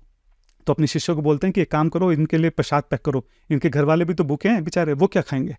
तो लेकिन तुम ये कट्टल ले जाते हो तो एक हफ्ते तक चलता है। वो कह रहा हाँ महाराज जी ये कट्टल एक हफ्ते तक मेरे परिवार का भोजन करता है, तो एक हफ्ते का भोजन चाहिए होगा। तो अपने शिष्य जो बोलते हैं कि एक हफ्ते तक इनके परिवार को भोजन की व्यवस्था करो, हाँ पूरा भोजन अच्छे से पैक करो ताकि ले जा सके। वो बेचारा देख रहा होता है क्या चल रहा है। अच्छा फिर उससे कहते हैं तुम लेके कैसे जाओगे। तो बोलते हैं महाराज जी मैं कोशिश करूंगा, मैं ले जाऊंगा कंधे पे डाल के। अरे नहीं कंधे पे डाल के कैसे ले जाओगे, इतना भारी है। अपने शिष्य को बोलते हैं काम करो, ये सारा प्रसाद जरा इसके घर तक रखवा के आओ, ये बेचारा अकेला कैसे लेके जाएगा। तो शिष्य जो है महाराज जी के, वो एक हफ्ते का प्रसाद अपने कंधे पे डाल के चोर के पीछे पीछे चल रहे होते हैं कि इसके घर में कोई भूखा ना रह जाए। और उसके घर जाते हैं, वहाँ पे वो प्रसाद जो है, जो भी सामग्री है प्रसाद में भोग बनाने की, वो वहाँ पे छोड़ते हैं। तो जब उसके घर वालों को पूरी बात पता चलती है तो बेचारे वो अगले दिन सारे भागे भागे महाराज के पास आते हैं, सबकी आंखों में आंसू होते हैं, सब उनके चरणों में पड़ जाते हैं कि हमें माफ़ कर दीजिए। हाँ, हमने ऐसा कृपालु ऐसा दयालु तो हमने किसी को नहीं देखा, कभी नहीं देखा कि जो इतनी दया करता हो। हाँ, आप हमारे पिता के समान हैं। हाँ, आप हमें शिष्य के रूप में स्वीकार कर लीजिए। और जो पूरा परिवार है वो बाद में डिवोटी बन जाता है। आप सोचिए ऐसा स्वभाव था हमारे प्रभुपाद जी का। इसी तरह क्या होता है, एक बार प्रभुपाद जी अपनी गाड़ी से जा रहे होते हैं तो सामने से उनके एक शिष्य आ रहा होता है। अच्छा जो सड़क है उस पर बहुत कीचड़ होता है, बहुत पानी भरा होता है, बुरी हालत होती है, ठीक है। तो वो दूर से देख लेता है कि मेरे गुरु महाराज जो है वो गाड़ी में आ रहे हैं। वो वहीं पे लेट के पूरा दंडवत प्रणाम करता है, दंडवत प्रणाम करके खड़ा होता है यूं हाथ जोड़ के, और पूरा उसके पूरे चेहरे पे कीचड़, पूरे कपड़े, कोट पैंट पहन के जा रहा था, शायद ऑफिस जा रहा था, पूरे कोट पैंट सारे कपड़े उसके पूरी तरह से खराब हो जाते हैं और यूं हाथ जोड़ के खड़ा होता है। तो जो प्रभुपाद जी थे वो गाड़ी से देख लेते हैं कि ऐसा ऐसा है, तो वो भी गाड़ी रुकवाते हैं, अपनी गाड़ी से निकल के खड़े होते हैं, वो भी उस कीचड़ में उतर जाते हैं। प्रभुपाद जी भी उस भक्त को अपने पास बुलाते हैं, पूछते हैं कि आप कौन हो। तो बताते हैं मैं आपका शिष्य हूँ, मैं ऐसे ऐसे रहता हूँ, ऐसे ऐसे। तो बोलते हैं कि लेकिन तुमने ये इस तरह से प्रणाम क्यों किया, तुम्हारे कपड़े पूरे खराब हो गए। तो कहते हैं महाराज जी कपड़े तो धुल जाएंगे, हाँ लेकिन मैं जो आपका दर्शन कर रहा था, आपको प्रणाम करने का जो मौका मेरे पास था, ये मौका अगर चले जाता तो ये दोबारा नहीं मिलता। कपड़े तो जाकर मैं बदल लूंगा, मैं घर जाके दोबारा नहा लूंगा।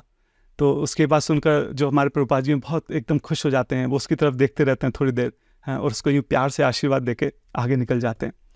तो हम देखते हैं कि जो प्रभुपाद जी हैं वो कठोर सबके लिए नहीं थे, भक्तों के लिए तो बहुत विनम्र जो है उनका हृदय था, बहुत कोमल उनका हृदय था। इसी तरह एक इंसिडेंट और आता है, वो मॉर्निंग वॉक पे जाया करते थे, तो वहाँ पे ना कई बार एक व्यक्ति आया करता था और वो महाराज जी को बहुत गलत बोलता था कि आप ऐसे हो, आप वैसे हो, आप तो अपने आप को बहुत ज्ञानी समझते हो, आपके अंदर जरा भी विनम्रता नहीं है, ठीक है, आप सोचते हो कि आप ही सब कुछ हो, ठीक है। तो इस तरह से बोला करता था। तो बाकी जो शिष्य उनको लगता था कि ये क्या है, ये आके ऐसे बोल देता है, महाराज जी इसको रोकते भी नहीं है और इसको हटा भी नहीं सकते हैं क्योंकि महाराज जी की आज्ञा है कि उसको रोकना नहीं है। खैर जो भी है, एक दिन वो व्यक्ति नहीं आता है तो महाराज जी पूछते हैं कि मेरा मित्र आया करता था, आज वो आया नहीं। तो जो शिष्य हैं वो बताते हैं कि महाराज जी एक्चुअली उसका तो निधन हो गया, वो चल बसा। तो ये सुन के प्रभुपाद जी बहुत दुखी हो जाते हैं। वो कहते हैं कि वही तो मेरा मित्र था जो मेरे सामने सच बोलता था, हाँ, जो मेरे अहंकार को तोड़ता था, जो मुझे डांट लगाता था, एक वही तो था और अब वो चला गया। मेरा एक सच्चा मित्र जो है आज चला गया। मैंने अपना एक सच्चा मित्र जो है आज खो दिया। अभी हम सबके लिए भी देखने वाली बात है कि जनरली जब भी हम कोई सेवा करते हैं, जो डिवोटीज आके खूब हमारी तारीफ करते हैं, अरे प्रभु जी क्या मृदंग बजाई, क्या हारमोनियम बजाया, अरे क्या प्रसाद बनाया, अरे क्या आपने ड्रेसिंग कर दिया, अरे क्या बुक डिस्ट्रीब्यूशन कर दिया, अरे आपने क्या ये कर दिया, तो उससे तो हम लोग बड़े खुश रहते हैं। हाँ, बार बार उससे अच्छे से मिलते हैं जुलते हैं। और कोई अगर हल्का सा हमें डांट दे, हल्की सी हमारी कमी बता दे कि ये गलत था, वो ऐसा सही नहीं था, उससे एकदम हम कट लेते हैं। तो ये नहीं करना है। हाँ, तो यहाँ पे हमें प्रभुपाद जी बता रहे हैं कि जो हमको हमारी कमियां गिनवा रहा है वो हमारा सच्चा मित्र है। वही मित्र है जो बता रहा है कि हम कहाँ पे गलत हैं, हम कैसे आगे बढ़ सकते हैं, हम कैसे भगवान की सेवा और अच्छे से कर सकते हैं। अच्छा, हमारे जो प्रभुपाद सरस्वती ठाकुर महाराज हैं, ये बहुत रिवोल्यूशनरी प्रीचर थे। बहुत सारी ऐसी चीजें जो पारंपरिक तरीके से चली आ रही थी, इन्होंने उसको तोड़ा था ताकि ज्यादा से ज्यादा प्रचार किया जा सके। उदाहरण के तौर पे जो पहले सन्यासी हैं वो अनस्टिच कपड़े नहीं पहनते थे, लेकिन यहाँ जो प्रभुपाद जी थे वो तो कोट पैंट तक पहन के चला करते थे अगर जरूरत पड़ती थी। तो जो सन्यासी हैं वो किसी भी मोटर व्हीकल का, किसी भी वाहन का इस्तेमाल नहीं करते थे। और यहाँ पे हम जानते हैं जो प्रभुपाद जी हैं वो तो कई बार मोटर गाड़ी तक में जाया करते थे। जो सन्यासी हैं वो किसी भी बहुत इन्फ्लुएंशियल व्यक्ति है, बहुत ताकतवर, बहुत धनी व्यक्ति है, उसका संग नहीं करा करते थे। लेकिन यहाँ तो ये बहुत इन्फ्लुएंशियल लोगों से, बल्कि मंत्रियों से मिला करते थे ताकि ज़्यादा से ज़्यादा प्रचार किया जा सके। तो जो प्रभुपाद जी हैं वो रूपा गोस्वामी का जो युक्त वैराग्य का प्रिंसिपल है, सिद्धांत है, उसको फॉलो कर रहे थे। कहने का अर्थ क्या है? एक तो कर्मकांडी लोग हैं जो इस संसार को खुद के आनंद के लिए भोगना चाहते हैं। हर एक चीज जो दिखी उसको भोग लो, खूब अच्छा सा घर बना के उसमें रहो, खूब बढ़िया सी गाड़ी लो, खूब अच्छे से खाओ पियो, एंजॉय करो, ऐश करो। हाँ, भोगना, संसार को भोगने का प्रयास करते हैं। और जो वैरागी लोग हैं उनका कहना है कि नहीं, इस संसार से हमें कोई लेना देना नहीं है, इस संसार की किसी भी वस्तु का हम इस्तेमाल नहीं करेंगे। जो रूपा गोस्वामी है उन्होंने ये हमको ये युक्त वैराग्य का जो सिद्धांत दिया, उसका अर्थ ये है कि पूरी सृष्टि भगवान की ही है और इस पूरी सृष्टि को भगवान की ही सेवा में इस्तेमाल करना चाहिए। हम सर्वस्य प्रभवो मता सर्वम प्रवर्तते, गीता के 10.8 में कृष्ण कहते हैं कि पूरी जो सृष्टि है, हाँ, ये मेरी ही है। तो जिसकी चीज है उसकी ही सेवा में इस्तेमाल करने में क्या दिक्कत है? तो खुद को भोगने के लिए, खुद के आनंद के लिए तो हम कुछ इस्तेमाल नहीं करेंगे, लेकिन अगर भगवान की सेवा में कुछ इस्तेमाल करना पड़े तो किसी भी चीज का हम इस्तेमाल करेंगे। तो ये जो सिद्धांत था इसको बहुत अच्छे से अप्लाई किया था श्रील प्रभुपाद जी ने यहाँ पर। तो 1919 से लेके 1929 तक लगभग इन सालों में वो पूरे भारत में बहुत अग्रेसिवली उन्होंने जो है ट्रेवल करा, अलग अलग सिटीज में, अलग अलग बहुत बड़े बड़े प्रोग्राम करना, डिबेट्स करना, इंटरव्यू देना, आर्टिकल छापना, मतलब बहुत वाइड स्केल पे उन्होंने प्रीचिंग करी।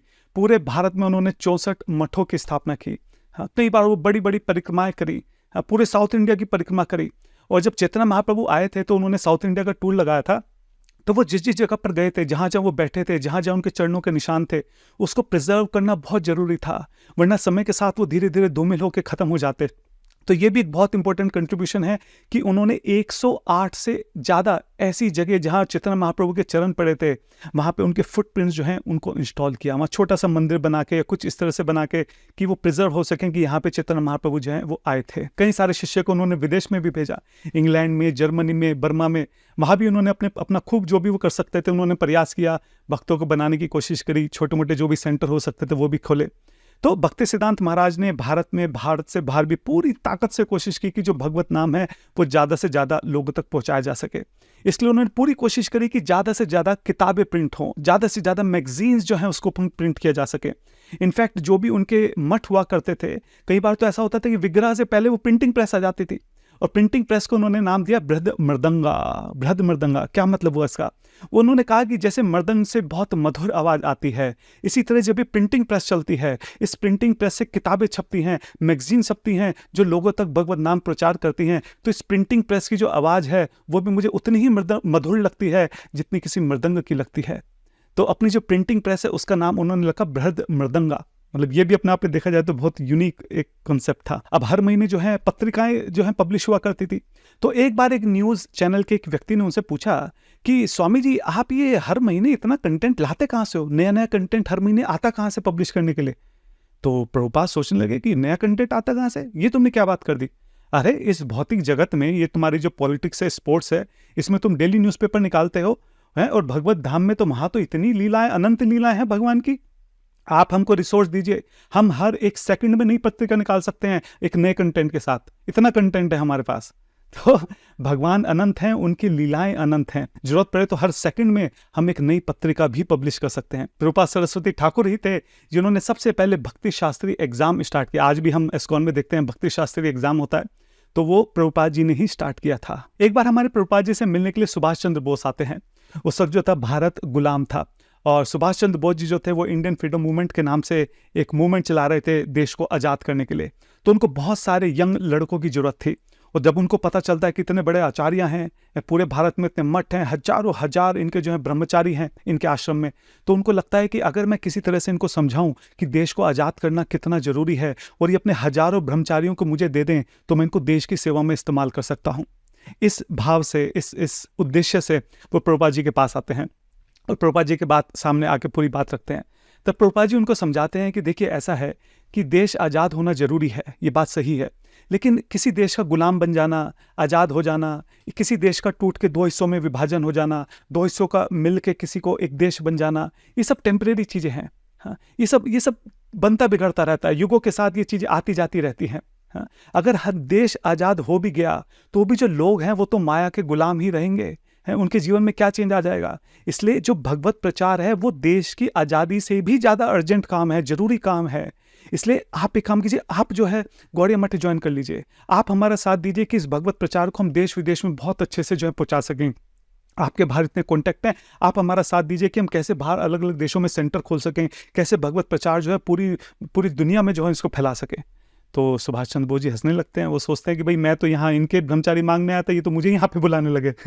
खैर जो भी है, सुभाष चंद्र बोस जी उनकी बात तो नहीं मानते, लेकिन वो उनकी बहुत प्रशंसा करते हैं, बहुत सराहना करते हैं कि आप बहुत अच्छा काम कर रहे हैं, और वो वहाँ से चले जाते हैं। और उसके बाद जो हमारे प्रभुपाद जी हैं वो भी सुभाष चंद्र बोस के लिए प्रसाद भिजवाते हैं उनके घर पे। इनफैक्ट कई बार उन्होंने उनके घर पे जो है प्रसाद भिजवाया। एक बार मुंगेर जिला है, वहाँ पे बाढ़ आती है, तो भक्त लोग पूछते हैं कि प्रभुपाद जी क्या करें, यहाँ पे बाढ़ आ गई, सब जगह पानी भर गया है, कैसे करें, क्या बचाएं क्या ना बचाएं, क्या करें। तो प्रभुपाद जी कहते हैं सबसे पहले जो वहाँ के विग्रह हैं आप उनकी रक्षा कीजिए, विग्रहों की रक्षा के बाद जो वहाँ पे हमारी लाइब्रेरी है, जो हमारी किताबें हैं, आप उनकी रक्षा कीजिए। तो भक्त पूछते हैं अरे यहाँ तो बहुत सारी किताबें हैं, यहाँ क्या बचाएं क्या ना बचाएं, क्या करें। तो प्रभुपाद जी कहते हैं आप एक काम कीजिए, आप भगवद गीता, भागवतम और चेतना चरितमृता, इन तीनों की रक्षा कीजिए। हाँ, इन तीनों को सर पे रखिए, सबसे नीचे जो है चेतना चरितमृता रखना, उसके ऊपर भागवतम और उसके ऊपर भगवद गीता। अच्छा ऐसा क्यों? ऐसा इसलिए कि अगर आप डूब रहे हो तो आप भगवद गीता को छोड़ सकते हैं। भगवद गीता चली भी गई क्योंकि हमारे पास भागवतम है, जो भगवद गीता का ही डिटेल है, उसी की एक्सपेंशन है, तो हमारा काम चल जाएगा। हाँ, और जरूरत पड़े आप तब भी डूब रहे हो तो एक काम करना, भागवतम को भी छोड़ देना। अगर भागवतम भी चली गई तो भी हमारे पास चेतना चरितमृता है, भागवतम का भी जो सार है वो चेतना चरितमृता में है, तो चेतना चरितमृता से भी हम काम चला लेंगे। और अगर ऐसा हुआ कि चेतना चरितमृता भी आपको डालनी पड़ रही है, नहीं बच पा रहे, तो एक काम करना, फिर बचने की जरूरत नहीं है, चेतना चरितमृता के साथ खुद भी डूब जाना। तो अगर चेतना चरितमृता भी नहीं बच पा रही तो फिर जीने का कोई अर्थ नहीं है, जीने का कोई मायने नहीं है, फिर तो मर जाना ही बेहतर है। कई बार जो बड़े धनवान व्यक्ति हैं, सेठ व्यक्ति हैं, वो प्रभुपाद जी से आके मिलते थे, वो कहते थे कि हम आपको धन देते हैं, आप एक काम करो, सामाजिक कल्याण के लिए इसको इस्तेमाल करो। हाँ, आप हॉस्पिटल खोलिए। तो प्रभुपाद जी बोलते थे कि हॉस्पिटल खोलने की जगह इससे अच्छा हम बुक्स को डिस्ट्रीब्यूट करते ना। तो कह रहे अरे नहीं, बुक डिस्ट्रीब्यूट करने से क्या होगा, हम आपको धन दे रहे हैं, आप कई सारे हॉस्पिटल खोलिए। तो प्रभुपाद जी कहा करते थे कि अगर 100 हॉस्पिटल खोलने के बजाय अगर मैं किसी एक व्यक्ति को माया के चंगुल से बचा सकूं तो मैं उसको प्रेफरेंस दूंगा, वो ज़्यादा बेहतर होगा। हॉस्पिटल से क्या हो जाएगा, एक टेम्परेरी प्रॉब्लम सॉल्व हो जाएगी, कोई बीमार है, बीमारों के ठीक हो जाएगा, उससे क्या हो जाएगा। जो जन्म मृत्यु के चक्कर में जिसमें फंसा हुआ है वो तो वैसे ही फंसा रहेगा, आज बीमार, आज ठीक हुआ, कल फिर से बीमार हो जाएगा, नहीं तो मर जाएगा, फिर से जन्म होगा, फिर से ये जन्म मृत्यु जरा व्याधि तो सब ऐसी चलती रहेंगी। ये प्रॉब्लम सॉल्व नहीं करेगा। प्रॉब्लम सॉल्व करेगा कि किसी तरीके से जो माया के चंगुल में अनंत समय से जीवात्माएं फंसी हुई हैं, यहां से उनको निकाल के उनके घर वापस भेजा जाए। तो प्रभुपाद जी कहा करते थे कि हजारों हॉस्पिटल खोलने से ज्यादा अच्छा है कि किसी एक व्यक्ति को माया के चंगुल से बचाया जा सके। अब इतना बड़ा प्रचार कार्य इतने बड़े स्केल पर चल रहा था, तो आप सोचिए बहुत सारी दिक्कतें आती हैं, परेशानियां आती हैं, रुकावटें आती हैं। तो एक बार जो प्रभुपाद जी थे वो इसी तरह बहुत सारी दिक्कतों से अकेले जूझ रहे थे। तो जूझते उन्होंने कृष्ण की तरफ देखा और हाथ जोड़ के बोला, हे कृष्ण, मैं चाहता हूं कि मेरे इस प्रचार कार्य में यूं दिक्कतें आए, रुकावटें आए, रोड़े आए, हाँ, विघ्न आए, अलग अलग दिक्कतें आए, ताकि मैं 1000 गुना ज़्यादा शक्ति से इनके साथ लड़ सकूं। और मैं आपको एक बात बता देना चाहता हूं, आपके लिए इस माया से लड़ना मेरे लिए परम आनंदकारी है। मैं इसी तरह से इन बाधाओं से लड़ता रहूंगा। सोचिए, ऐसा उनका मूड था प्रभुपाद जी का। वो ऐसे थे कि खुद तो पूरी ताकत से प्रचार करते ही थे, और उनके साथ में कोई भी हल्का सा भी आलस, हल्का सा भी ढीलापन, ये सब उनसे सहन नहीं होता था। कई बार ब्रह्मचारी जो हैं, अगर वो आश्रम में हैं, वो बाहर जाके बुक डिस्ट्रीब्यूट नहीं कर रहे हैं, प्रचार नहीं कर रहे हैं, तो प्रभुपाद जी को बहुत गुस्सा आ जाता था। वो कहते थे कि तुम सांड के गोबर की तरह हो।